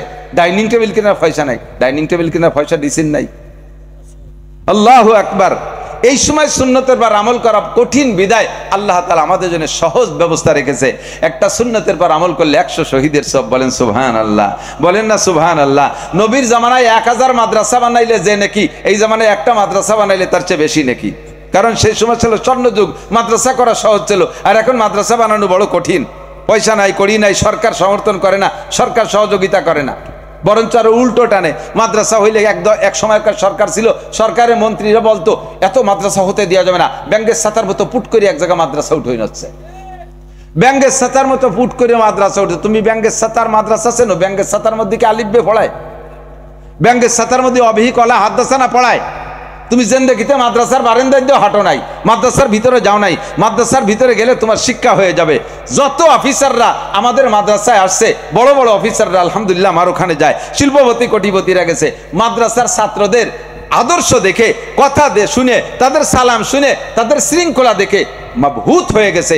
500 ছাত্র আমার মসজিদে, মাদ্রাসার মসজিদে জোহরের নামাজ পড়ে আমি যদি বলি চুপ, একবার বলি চুপ, আরে কোনো কথাই হবে না। বছরের শুরুতে একবার বলে দিছি মসজিদে প্রত্যেক দিন মাগরিবের নামাজের পরে ছোট বড় সবাই 4 রাকাত আওয়াবিন পড়বা। আর দ্বিতীয়বার আমার বলা লাগে না, ডেইলি সব ছাত্র আওয়াবিন পড়ে। বলে দিছি একবার, প্রত্যেক দিন ছেলেরা বাদ ফজর সূরা ইয়াসিন তেলাওয়াত করবে। একবার বলে দিছি, কোনো উস্তাদ না থাকলে আমার মসজিদে সূরা ইয়াসিন তেলাওয়াত মিস হয় না। মাঝে মাঝে বিভিন্ন হাই স্কুলে যাই, হাই স্কুলে ম্যাট্রিক পরীক্ষার দিন সমাপনী দোয়ায় যাই, যা আল্লাহু আকবার, 400, 500, 800 ছাত্র ছাত্রী, মেয়েদেরকে স্কুলের ভিতরে রাখে, ছাত্রদেরকে ছেলেদেরকে সামনে বসায় দিছে। এই সামনে যে ছেলেরা আছে 16 জন শিক্ষক আইলো লাঠি নিয়ে পাইতে ঘুরতি তালে তা ওকে থামানোর জন্য। আইলো লাঠি জানেন? যে লাঠি দিয়ে আল চষে তারা আইলো লাঠি কয় না, এই আইলো লাঠি নিয়ে করে। আর মেয়েরা ঘরের ভিতরে কেমন ইরাকের যুদ্ধ লেগে গেছে, ধুম দাঁড়াক্কা, তা তো ঠেয়াই বাড়া যাচ্ছে না। আর আমার মাদ্রাসার ছাত্রদেরকে একবার বলছি চুপ, অথবা মুখে বলা লাগে আঙ্গুলে ইশারা দিছি। আদর্শ শিক্ষার কারখানা, এখানে সরকারের কোনো বিনিয়োগ নেই, সরকারের বিনিয়োগ সব অন্য জায়গায়। সরকার লাগবে না, আমাদের সরকার আল্লাহ কামুল হাকিমিন। কথা বলুন ঠিক না? এই সময় মাদ্রাসা করা বড় কঠিন, মসজিদ করা বড় কঠিন, সুন্নতের বার আমল করা বড় কঠিন। এই জন্যই কঠিন সময় যদি কেউ আমল করে, নবী পাক বলেন অনুকূল পরিবেশে ইবাদত করার চাইতে প্রতিকূল পরিবেশে ইবাদত করলে আল্লাহ বেশি নেকি দান করে। মাঠটা যদি শুকনো থাকতো, রাস্তা যদি শুকনো থাকতো, যাতায়াত ব্যবস্থা ভালো থাকতো, তাহলে অনেক লোক বেরিয়ে যাইতো। সেই সব বৃষ্টি বাদল কাদা কিসের উপেক্ষা করে আসা, এটা একটা প্রতিকূল পরিবেশের মাহফিল। অন্য অনুকূল পরিবেশে মাহফিল করলে যেই পরিমাণ নেকি পাইতেন, শুনলে আল্লাহ তাআলা আজকে তার চাইতে অনেক বেশি নেকি দান করবে, বলে আমিন। এলো বাড়তি একটু কয়ে ফেললাম, তাই এসে গেল কয়ে গেলাম। আপনাদের এই কাদা কিসের ভিজে জায়গা বসেন, অশোনার মধ্যে নেকি বেশি, তাই করার জন্য এতখানি দূরে কইলাম। তার ফাঁকে মেলা আওয়াজ হয়ে গেছে, আর বেশি বাড়া যাবে না। আল্লাহ, কিছু লোক বেশি হয়ে গেছে, পরবর্তীতে আসছে, বসার জায়গা পাচ্ছে না, আপনারা অনুমতি দিলে উন্ডা চলে যাক। যাবে? জায়গা পাচ্ছে না তা কি করবে? তাহলে নিষেধ করলেন তো একটু জায়গা দেন, একটু কাছায় বসেন। আপনি আগায় বসে আর একজনের বসতে জায়গা দেবেন, আল্লাহ তাআলা আপনাকে জান্নাত। আল্লাহ ফাসাহু ইয়াফসাহিল্লাহু লাকুম, আল্লাহ নিজেই বলেছেন তুমি জায়গা দাও, আল্লাহ তোমার জান্নাতের মধ্যে জায়গা দেবে। জায়গা দিতে যে আবার উল্টো দিক চলে যান না, হয় ঠান্ডার মধ্যে দীর্ঘক্ষণ বসে থাকলে আবার পেশাব টেশাব আসতে পারে, এজন্য যাবেন। পেশাব আসলেই 1 আঙ্গুল উঁচু করবেন, বসবো যে হ্যাঁ আপনি পেশাবের জন্য যাচ্ছেন, আমি ফাঁকে বসবো, মাদ্রাসায় 1000 টাকা দেবেন, 1 আঙ্গুলি 1000 টাকা দিয়ে পেশাব করে এসে আবার বসে পড়বেন।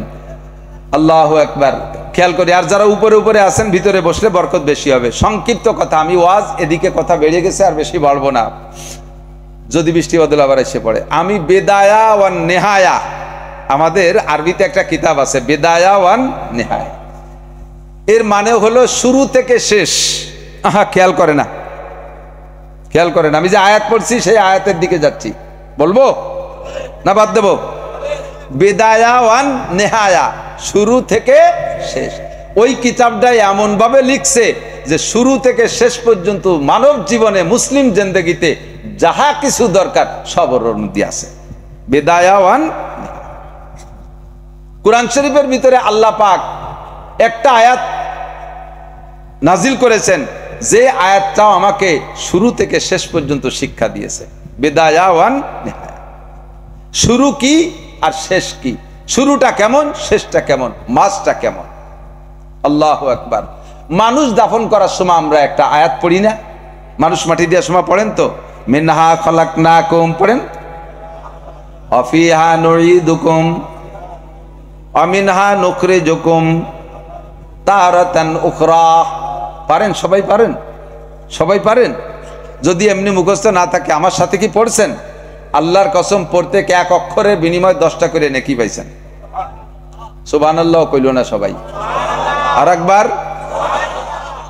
দুইবার তো পুরোপুরি কইছেন সবাই।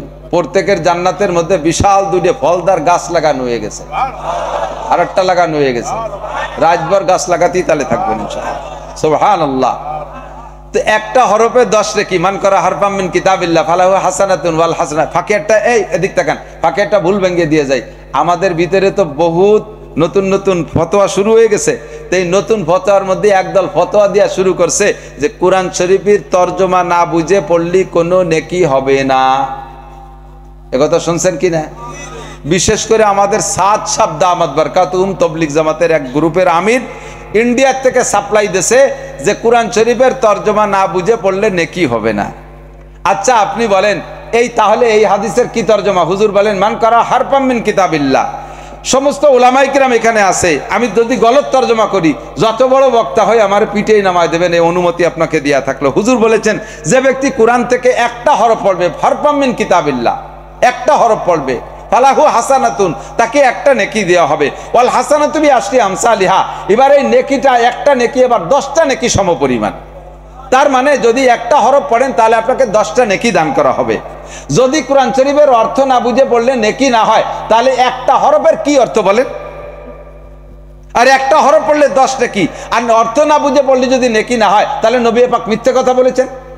জোরে কর নাউজুবিল্লাহ। তাহলে হরফ কোরআন শরীফকে বিনা তর্জমা না জেনে পড়লেও নেকি হয়, এটা একই মাত্র কিতাব যে কোরআন শরীফটা না বুঝে পড়লেও নেকি হয়, বুঝে পড়লে আরো বেশি নেকি হয়। কথাগুলো ঠিক ঠিক না? তা আপনি যে মিনহা খালাকনাকুম ওয়া ফিহা নুঈদুকুম ওয়া মিনহা নুখরিজুকুম পড়েছেন, এর তর্জমাটা একটু শুনে নেন। পড়তে আমরা মানুষকে মাটি দেওয়ার সময় এই কথাগুলো পড়ি মানে কি, এই কেমন যেন মাইয়াতরে এই কথাটা বলতেছি, মাইয়াত মিনহা খালাকনাকুম, তোমার এই মাটির থেকে বানানো হয়েছে। আমি বলতেছি যেহেতু, কারে বলতেছি? যারে মাটি দিচ্ছি তারে বলতেছি না। মিনহা খলাকনাকুম, কথা তো আল্লাহর, আমি রিপ্লাই করতেছি, তার মানে তোমাকে এই মাটি থেকে বানানো হয়েছে। অমিনহা নুখরিজুকুম মিনহা খলাকনাকুম অমিনহা ওয়াফিহা নুঈদুকুম, আবার এই মাটির মধ্যে তোমাকে ঢুকানো হচ্ছে। অমিনহা নুখরিজুকুম তারাতান উখরা, প্রথমবার যেমন বের করা হয়েছে আরেকবারও তোমাকে মাটি থেকে উত্থান করা হবে। ঠিক কি ঠিক না? এই কথাগুলো আমরা মাইয়েত, মানুষ মাটি দেওয়ার সময় মাইয়েতরে শুনছি। মাইয়েত কি এই শুনে তার জিন্দেগির আর একটা সেকেন্ডও পরিবর্তন করার সুযোগ আছে? তার ভিতরে কোনো আমলি পরিবর্তন আনা সম্ভব? সে তো চলেই গেছে, ঠিক না? কিন্তু আয়াতের তর্জমা জানি না বিদায় এটা আমি বুঝলেই না। এই আয়াতটা তারে শুনছি মানে আয়াতটা আমাকে আমি ওয়াজ করতেছি। ও মানুষ, এই মানুষটাকে যেমন মাটির থেকে বের করে আবার কিছুদিন মাটির মধ্যে ঘুরাইয়া আবার মাটির মধ্যে নেওয়া হচ্ছে, আবারও থেকে কিয়ামতে উঠানো হবে, আমি নিজে হাতে সেই মানুষটাকে মাটি দিচ্ছি। এই কথাটা আমার জন্য আমি বলতেছি। হে আব্দুর রহমান, হে নাসির, হে আব্দুল খালেক, হে ইমরান, তোমাদেরকে বানানো হয়েছে এই মাটি থেকে। অফিহা নুঈদুকুম, এর মতো আবার তোমাকেও মাটির মধ্যে আনা হবে। অমিনহা নুখরিজুকুম তারাতান উখরা, আবার তোমাকে মাটি থেকে উঠানো হবে। হবে কি হবে না? কিয়ামতে উঠবেন কি উঠবেন না? না উঠে কেউ পারবেন? আয়াতের তর্জমার দিক খেয়াল করেন, এদিক তাকান, খুব বুঝে নেন। আল্লাহ বলছেন মিনহা খলাকনাকুম, মাটি থেকে আমি তোমাদেরকে বানাইছি। কে বানাইছে? নাকি আব্বা? আমারে বানাইছে আব্বা? আমারে বানাইছে মা? আমারে কোনো মন্ত্রী এমপি বানাইছে? আমারে কে বানাইছে? আল্লাহ। তাই বললেন আমি বানাইছি, আমি, কেউ না, আমি বানাইছি। মিনহা খলাকনাকুম অফিহা নুঈদুকুম, এদিক তাকান, আমি বানাইছি, কিন্তু যদি আল্লাহ বলতেন অফিহা তাউদুন, অফিহা তাউদুন, তোমাদের একটা সীমা রেখা দিয়ে দেবে, একটা টাইম বলে দেবে, এই টাইমের মধ্যে শেষ করে তোমরা চলে আসবা, অফিহা তাউদুন, আবার আসবা। আল্লাহ ডাক দিতেন, হয় আব্দুল খালেক কোন জায়গা আছো, পিএসটিএস উঠোনো বাদ দাও, পাট বাসা বাদ দাও, চলিয়ে আসো। তাহলে আমি কি বলতাম? না আল্লাহ, আমার পাট বাসা বাকি রয়েছে, এখনো পিএস আটে নিয়ে বাড়ি নেই, আর ছেলে মেয়ে কত জয় ঝামেলা, আমি আজকে আসতে পারতেছি না, এই কই আমি এরাই যেতে পারতাম। আল্লাহ কয় না, অফিহা তাউদুন কই নেই, অফিহা নুঈদুকুম, তোমার সময়ের সুযোগের দিকে আমি তাকাবো না। অফিহা নুঈদুকুম, আমি আল্লাহ তাআলা তোমাকে 100 তলা 500 তলা দালানের উপরে যদি মরো থাকো, তুমি যদি বিমানও যদি চড়ে থাকো, আমি ওখান থেকে তোমাকে মাটির মধ্যে এনেই ছাড়বো। অফিহা নুঈদুকুম অমিনহা নুখরিজুকুম, এ জায়গা আল্লাহ বলতে অমিনহা তাখরুজুন, তুমি এর থেকে বের হবা, এ বলে নাই অমিনহা নুখরিজুকুম। তাখরুজুন মানে কি? হাসরের মাঠে আল্লাহ তাআলা ডাক দেবে, এ কে কোন জায়গা মরিয়ে মাটির তলে গেছিস, সেই জায়গা থেকে উঠি আয়। এইভাবে আল্লাহ আদরে আল্লাহদের ডাক দেবে, যা আসো, উঠে আসো, আমি তো তালাশ করে পাচ্ছি না, কে কোন আগানে বাগানে মাটি দিছে, এতদিন পর্যন্ত ভুলে গেছি, একটু উঠি আয়, এই বলে আল্লাহ ডাকবে না। তাহলে যদি কয় যে উঠি আসো, একজনও উঠবো না, কই উঠলি খবর আছে, ও জায়গা গেলে বিপদ আছে, আগান বাগানে জিহানে আসি, এই জায়গায় বলাই টলায় তাই। আল্লাহ কয় আমি হ্যাঁ বলবো না, আমি কি বললাম, নুখরিজুকুম, বের করে ছাড়বো। যেমন প্রথমবার বানাইছিলাম মাটি থেকে, যেমন তোমাকে ঘাড় ধরে মাটির নিচে এনে ছাড়ছি, ওই রকম হাসরে মাঠে উঠে ছাড়বো। একটা মানুষও মাটির নিচে লুকায় পালায় থাকার কায়দা কোন রাজা বাচ্চা, কোন চেয়ারম্যান মেম্বার, আরে বাংলাদেশের জয় জামেলা হলে আর এক দেশে পলায় থাকা যায়, কিন্তু হাসরের মাঠের জয় জামেলার থেকে কোনো মাটির তলে পলায় থাকা যাবে? আল্লাহ বের করেই ছাড়বে, ঠিক কি ঠিক না? তাহলে শুরু, মাঝে কি হলো, এরপরে শেষ হয়ে গেছে না? বিদায় আর নেহায়া, শুরু থেকে শেষ। এবার একটু খেয়াল করেন, আমারে বানাইছে কি দিয়ে? সৃষ্টি জগতে সবচাইতে দামি সৃষ্টির নাম কি? মানুষের চাইতে দামি কেউ আছে? ফেরেশতা দামি না মানুষ দামি? জিন দামি না মানুষ দামি? কাবা ঘরের চাইতেও মানুষ দামি, আসমান জমিনের চাইতে মানুষ দামি, সোনার উপর চাইতে মানুষ দামি, হীরা কাঞ্চন থেকে মানুষ দামি। কথা বলুন ঠিক কি ঠিক না? সব চাইতে মানুষ দামি। তো এই দামি মানুষকে আল্লাহ বানাইছে কি দিয়ে? মাটি দিয়ে। কে সোনাই দিয়ে বানাইলে পারতো? রুবাই দিয়ে বানাইলে পারতো? হ্যাঁ, অন্য কোনো দামি পদার্থ দিয়ে, জবরজাত জমরজাত লাল ইয়াকুত দামি পাথর দিয়ে বানাইতে পারতো। আল্লাহ কয় না, মাটি দিয়ে বানাইছি এই জন্য যে মাটির দুইটা বৈশিষ্ট্য আমার অত্যন্ত পছন্দের। এই বৈশিষ্ট্য দুটা অন্য কোনো পদার্থের মধ্যে নাই। এই দুইটা বৈশিষ্ট্য যাতে তোমার ভিতরে থেকে আমি পাই, এজন্যই তোমারে মাটি দিয়ে বানাইছি। মাটির এক নম্বর বৈশিষ্ট্য হলো মাটি বড় ধৈর্যশীল। মাটি বড়, পাহাড় পর্বত সব উঠে দিয়েছে, মাটিতে কোনোদিন বিরক্ত বোধ করে না। 50 তলা 100 তলা দালান মাটির উপরে বসায় দিছি, মাটিতে কয় না মিয়া তুমি তো 1 মনের বেশি বতি পারো না, আমার গাড়ি এত বড় বোঝা উঠে দিলে কে? এ কি কোনোদিন মাটিতে কয়? 200 বছর পর্যন্ত মাটিতে কাইটা পুকুর বানায় ব্যবহার করছি। 200 বছরের মাথায় যাইয়া, 200 বছরের মাথায় যাইয়া ড্রেজার দিয়ে সেই পুকুর ভরাট করে সে জায়গা 30 তলা দালান ঝুলিয়ে দিছে। মাটিতে কোনোদিন কইছে মিয়া একটু বোধ পাও, একটু উমন পাও, এতদিন পর্যন্ত খুশে মুছে বইর বানাইয়া মাছ গাছ ছাড়িয়ে খাইছো, আর এমনি একটু ভরাট করি তারপর আমার 30 তলা দালান উঠে দিছো। তুই কয় কোপ খাতি পারিস, একটু দুটো কোপ খেয়ে দেখ। এ কি কোনোদিন মাটিতে কইছে? জীবন ভরে এর উপর দিয়ে হাঁটাচলা করি, মাটিতে কোনোদিন কইল না মিয়া আমি আর হাত তলে থাকবো না, মাথার উপরে উঠবো, এ কথা কোনোদিন কই নাই। মাটির ভিতরে ধৈর্য আছে, আছে না নাই? 2 নম্বরে মাটির ভিতরে আর একটা গুণ আছে, সেটা হলো আমানতদারি। মাটিরে যা দেবেন তার চেয়ে বেশি দেয়। পেঁয়াজের বীজ 1 কেজি পেঁয়াজের বীজ বুনই দেন, মাটিতে 20 মণ পেঁয়াজ দেয়। 1 কেজি পাটের বীজ দেন, মাটিরে সে 20 মণ পাট দেয়। 1 মণ ধান বুনই দেন, মাটির ভিতরে সে আপনারে 100 মণ ধান দেয়। কথা বলুন ঠিক কি ঠিক না? একটা আমের আঠি দেন মাটিরে, সে আপনারে বিশাল একটা গাছ দিয়ে 50 বছর হাজার হাজার আম দেয়। একটা নারকেল দেন মাটির ভিতরে, সে আপনারে 50 বছর কত শত না পার না নারকেলের ডাব দেয়। মাটিরে যা দেবেন তার চাইতে বেশি দেয়। মাটির মধ্যে আমানতদারি আছে, মাটির মধ্যে ধৈর্য আছে। এই জন্য আল্লাহ কয় এই 2টা গুণ আমার খুব পছন্দের, তাই মানুষ তোরে আমি মাটি দিয়ে বানাইছি। তোর ভিতরে যেন আমি এই 2টা গুণ পাই। 1 নম্বরে তোর ভিতরে ধৈর্য থাকতে হবে। ওয়াতাওয়াসাউ বিল হাক্কি ওয়াতাওয়াসাউ বিস ওয়াল আসরি ইন্নাল ইনসানা লাফি খুস ইল্লাল্লাযিনা আমানু ওয়া আমিলুস সালিহাতি ওয়াতাওয়াসাউ বিল হাক্কি ওয়াতাওয়াসাউ বিস সবর। ও বান্দা তুমি ধৈর্য ধরো, ওয়াস্তাঈনু বিস সাবরি ওয়াস সালাহ। তোমার মধ্যে ধৈর্য আসতে হবে। পাগলামি করো না, মাতলামি করো না, বেয়াদবি করো না, তুমি ধৈর্য ধারণ করো। আর তোমার ভিতরে আমানতদারি রাখো, খেয়ানত করো না। খেয়ানত আর আমানত, খেয়ানতদারি খেয়ানত করা আর এই বেয়াদবি করা, এই 2টা জিনিস আমার কাছে অপছন্দনীয়। তোমার মধ্যে ধৈর্য থাকতে হবে, আমানতদারি থাকতে হবে, ভদ্রতা থাকতে হবে, নম্রতা। শেখ সাদি রহমাতুল্লাহ আলাইহি বলেন, গুলিস্তার ভিতরে লেখছে, নশায়ত বনিয়াদ মে খাকে জাদ কে দর সর কুনদ কে বেরতুন দিও বাদ তুরাবা চুনি তুন দিও সরকশি নাপেন্দা রমজ খা কিয়া জাতেশি। হে যুবক, নশায়ত বনি আদমে খাকে জাত, বনি আদম মানব জাতি, এদেরকে বানাইছে তো মাটি দিয়ে। এই মাটির বানানো মানুষের উচিত না অহংকার, তাকাব্বুরি, ফখর, গৌরব আর বেয়াদবি করা, এটা মানুষের উচিত না। মানুষ হবে নম্র ভদ্র। যুবকরে যদি বলি যুবক তুমি এরকম করো কেন, যুবক ইদানিং কালে যুবক ঘাড় বাঁকায় বলে আমি কি আপনার খাই? আপনি আমাকে জ্ঞান দিতে আসছেন, ভাষা পাল্টা দিছে। আগে কইতো কে বুদ্ধি দিয়া লাগবে না, এখন ভাষা পাল্টা কয় আপনার তোমার জ্ঞান নিতে হবে। আপনি আমাকে জ্ঞান দিতে আসছেন? রাস্তায় দিয়ে চলি, যুবক রাস্তায় দাঁড়ানো মোবাইল নিয়ে দেখতেই তালে আছে। আমরা গাড়িতে হরেন দেই, তাও সরে না। কাছে যে কলি বাবা একটু সরে দাঁড়া, কয় এত ব্যস্ত হয়েছেন কা? দাঁড়ান আমি মোবাইল দেখতেছি। শেখ সাদি বলেন, তুরাবা চুনি তুন দিও সরকাশি, তোমার এই বেয়াদবি আর গুস্তাকি দেখে আমার মনে হয় না যে তুমি মাটির বানানো আদম সন্তান, বরঞ্চ আমার মনে হয় তুমি আগুনের বানানো শয়তানের বাচ্চা, শয়তান। তুরাবা চুনি তুন দিও সরকাশি নাপেন্দা রমজ খা কিয়া জাতেশি। তোমারে মাটির বানানো মানুষ মনে হয় না, তোমাকে মনে হয় যেন আগুনের বানানো শয়তান। নম্রতা, ভদ্রতা, এই আদব লেহাজ এগুলো খুব অভাব হয়ে গেছে। আমরা আগে খেয়াল করেন, মুরব্বীরা সাক্ষী দেন, আপনারা যখন স্কুলে পড়েছেন, আপনারা আরো উচ্চ শিক্ষায় শিক্ষিত, আমরা মাদ্রাসায় পড়েছি, প্রাইমারিতে মাদ্রাসায় চলে গেছি।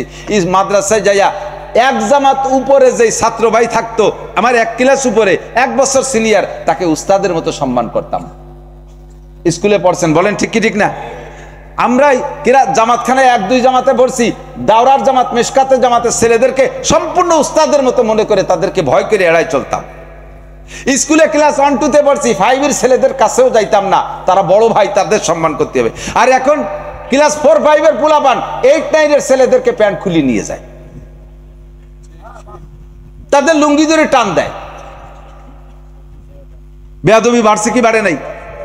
এই বেয়াদবির জন্য তোমার মানুষ দিয়ে বানাই নাই, মাটি দিয়ে বানাই নাই, তোমার আদবের জন্য মাটি দিয়ে বানানো হয়েছে। আল্লাহ তাআলা আমাদেরকে সকলকে এই কথা স্মরণ রেখে, মাটির থেকে সৃষ্টি, মাটির মধ্যে যেতে হবে, আবার মাটির থেকে উঠানো হবে, উঠাইয়া ফাঁকা মাঠে ছেড়ে দিয়ে বলা হবে, যাও তুমি যেদিক খুশি সেদিক চলে যাও, এমন নয়। লা তাজুলু কদামা ইবনে আদম হাত্তা ইউসাল আন আরবা, 4টি প্রশ্নের জবাব না দিয়ে যাইতে পারবেন না। এক কদম আপনাকে সামনে বাড়তে দেওয়া হবে না, উঠাবে তো আল্লাহ উঠাই ছাড়বে, উঠাইয়া আবার আল্লাহ সামনে দিয়ে ফাঁকা ছেড়ে দেবে না যে যেদিক খুশি সেদিক চলে যাও।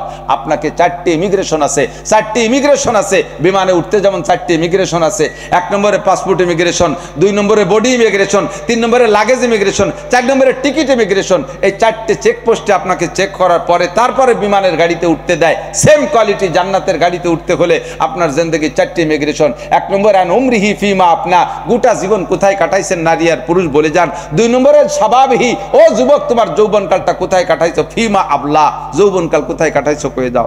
3 নম্বরে আন মালিহি মিন আইনা ইকতাসাবা ওয়া ফিমা আনফাকা, মাল কোত্থেকে কামাই করেছো, কোথায় খরচ করেছো, জবাব দিয়ে যাও। 4 নম্বরে মাযা আমিলা বিমা আলিমা, উলামায়ে কিরামের কাছ থেকে কম কথা শোনো নাই, অনেক কথা শুনেছো, এ কথার পর কয়টা আমল করছো, একটু জবাব দিয়ে যাও। আল্লাহ তাআলা আমাদের ওই জবাব দেওয়ার কাঠগড়ায় যেন না দাঁড় করে। এক শ্রেণী মানুষ বিনা হিসাবে জান্নাতে চলে যাবে, আল্লাহ তাআলা আমাদের বিনা হিসাবে পার হওয়ার ব্যবস্থা করে দিক।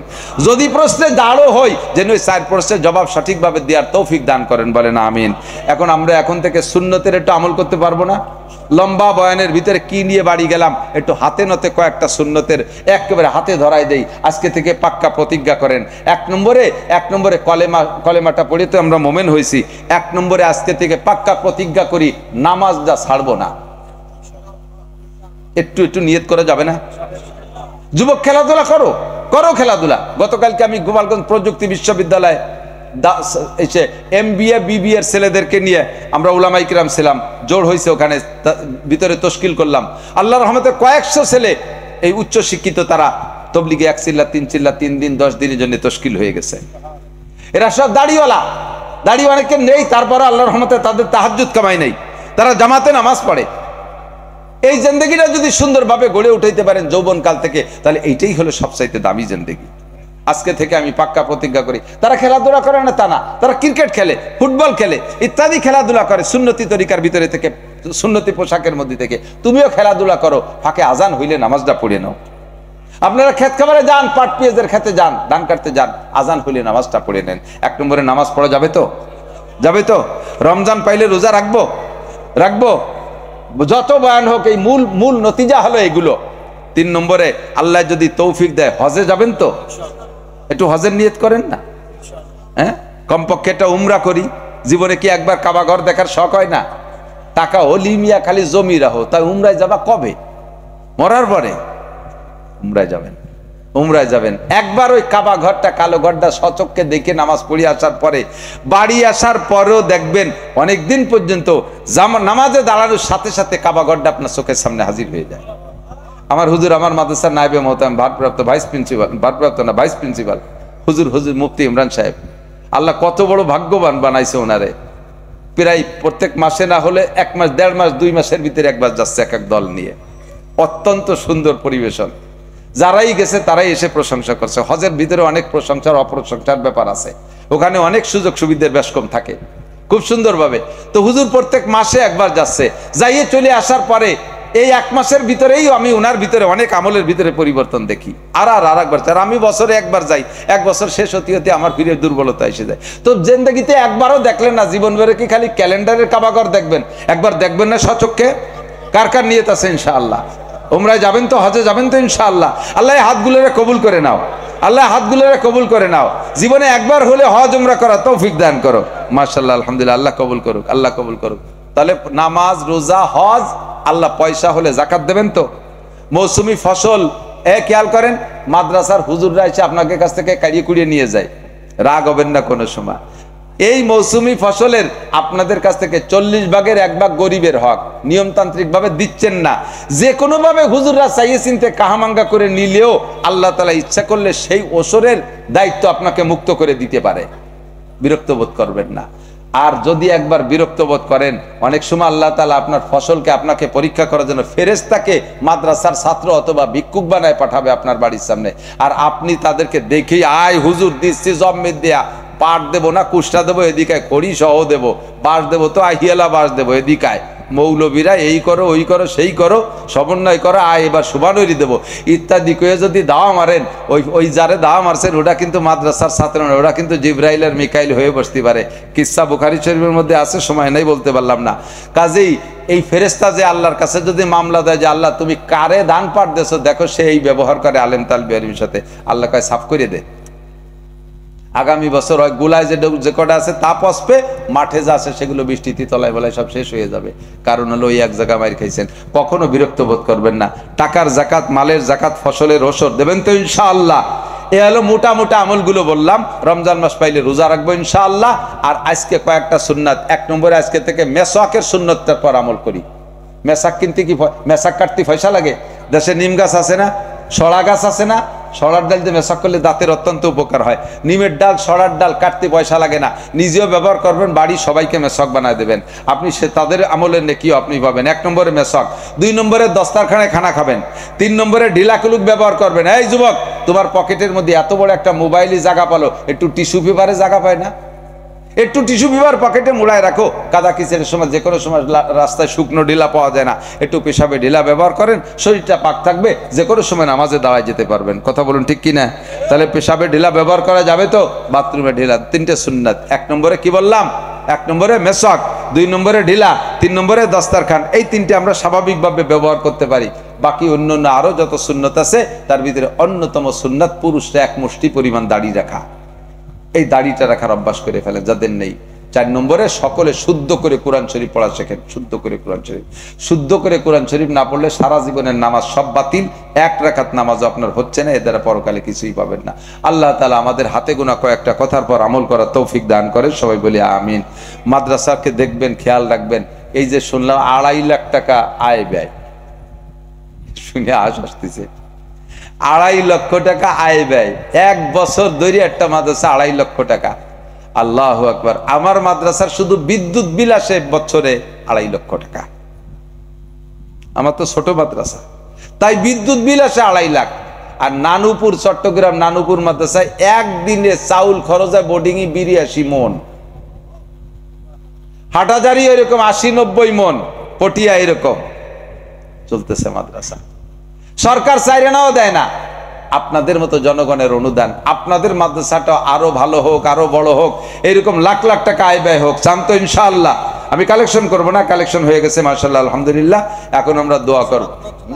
তো আরে অনেকে আসছেন, বিসমিল্লাহকে আমি একটা দাবি করি, যারা হজের নিয়ত করছেন, হজের একটা বুকিং আছে। আপনি যদি 100 টাকা দেন হজ উপলক্ষে, যে আল্লাহ আমি 100 টাকা এই মাদ্রাসায় জমা দিলাম, এর বিনিময়ে তুমি বাকি আমার হজের টাকা জোগাড় করে দাও। বহুত জন আমার কাছে এবছর মনে হয় 15-20 জন কইছে, হুজুর এই মাদ্রাসার ওই যে হজের টাকা আপনি চাইছেন, ওই জায়গায় 100 টাকা দিয়েছি, আল্লাহ তাআলা আমার উমরার টাকা জোগাড় করে দিয়ে দিচ্ছে। এখন আমি আমার আব্বা মা সহ আমরা উমরায় যাচ্ছি। আল্লাহ তাআলা কবুল করলে হইও যেতে পারে, হইও যেতে পারে, হবে আমি তা বলছি না, হইও যেতে পারে। তো হজের নিয়তে, উমরার নিয়তে এই মাদ্রাসায় পকেটে থাকলে 100 টাকা একটু জমা করেন, তো 100 টাকা হজ উমরার নিয়তে ইনশাআল্লাহ যাবে, ছাত্ররা যাবে আপনাদের কাছে। হজের নিয়তে দেন এই টাকাটা, মাদ্রাসা আল্লাহরা খরচ করবে, এইটা হজ বুকিং হিসেবে। কই ছাত্ররা যাও ভিতরে, নেমে যাও, নেমে যাও। ছাত্র কো? ছাত্র নাই। হজের নিয়তে, উমরার নিয়তে 100 করে টাকা দেন। যদি না থাকে 10, 20, 50 যা আছে তাই দিয়ে দেন। এই টাকাটা হজে উমরার নিয়তে দেন, আল্লাহ তাআলা আপনাকে হজ উমরা করার টাকা জোগাড় করে দেবে ইনশাআল্লাহ। আরে ভাই, আমি আমার বাপের 1 ইঞ্চি জমিও পাই নেই, 1 ফুটো টিনও ভাগে পাই নেই। আমার বাপের কিচ্ছু নাই, 5 শতাংশ জমি বাড়ির ভিটের, তা আমরা ছোট 2 ভাইরে ছেড়ে দিয়ে বড় 2 ভাই বেরোয় গেছি। আল্লাহর রহমতে 6-7 বার নিয়মতান্ত্রিক হজ উমরা করছি, ছেলে পেলে গেদেও করাইছি। আল্লাহ যদি কবুল করে তৌফিক দেয়, পয়সা আল্লাহর হাতে, কথা কোন ঠিক না? ব্যবস্থা আল্লাহ করতে পারে কি পারে না? সারা জীবন ভরে তামান্না ছিল মক্কায় যাব, বিমান কি জিনিস তাই চোখে দেখবো তাই ভাবতে পারি নাই। আল্লাহ তাআলা কতবার যে উঠায়, আলহামদুলিল্লাহ। হজে যাব, প্রত্যেক বছর যাব ইনশাআল্লাহ। দেন দোয়া করে দেবো, আল্লাহ কবুল করো। যারা এই মুহূর্তে হজ উমরার নিয়েতে কিছু পয়সা দিচ্ছে, অবশ্যই তাদের জীবদ্দশায় একটাবার হজ উমরা করা তৌফিক দান করো। সবাই বলবেন না আমিন? দুরূদ শরীফ পড়িয়া দিতে থাকে, আল্লাহুম্মা সাল্লি আলা মুহাম্মাদিন ওয়া আলা আলি সাইয়্যিদিনা মুহাম্মাদিন ওয়া বারিক ওয়া সাল্লিম। আল্লাহুম্মা সাল্লি আলা মুহাম্মাদিন ওয়া আলা আলি সাইয়্যিদিনা মুহাম্মাদিন ওয়া বারিক ওয়া সাল্লিম। اللهم صل على محمد وعلى آل سيدنا محمد وبارك وسلم. الحمد لله رب العالمين والصلاة والسلام على أشرف الأنبياء والمرسلين. ربنا ظلمنا أنفسنا وإن لم تغفر لنا وترحمنا لنكونن من الخاسرين. ربنا فاغفر لنا ذنوبنا وكفر عنا سيئاتنا وتوفنا مع الأبرار. আয় মেহেরবান আল্লাহ, গভীর রাত পর্যন্ত বৃষ্টি বর্ষার সময় আপনি আপনার বান্দাদেরকে নেক নজরের সুযোগ দিয়েছেন। সেই সুযোগে উলামায়ে কেরাম কিছু কোরআন হাদিসের আলোচনা করেছে, আমরা শুনেছি। অবশেষে আপনার শাহী দরবারে ভিক্ষার দুখানা হাত তুলেছি। মজলিসের মধ্যে সবচেয়ে বড় গুনাহগার আমি, আপনার নেককার বান্দাদেরকে নিয়ে হাত তুলেছি। মেহেরবান আল্লাহ, এক্ষুনি আমাদের জীবনের সব গুনাহ মাফ করে দেন। এখানে যত গুনার আলোচনা করেছি, এই গুনাহগুলো আমরা নিয়মিত করে থাকি, মাঝে মাঝে তওবাও করি। নফস আর শয়তানের কাছে হেরে যাই, তওবা ভঙ্গ হয়ে যায়। আজকে আপনি শেষবারের মতো মাফ করে দেন, আখেরি বারের মতো ক্ষমা করে দেন। আল্লাহ আমাদেরকে খাস তওবা করার তৌফিক দান করেন।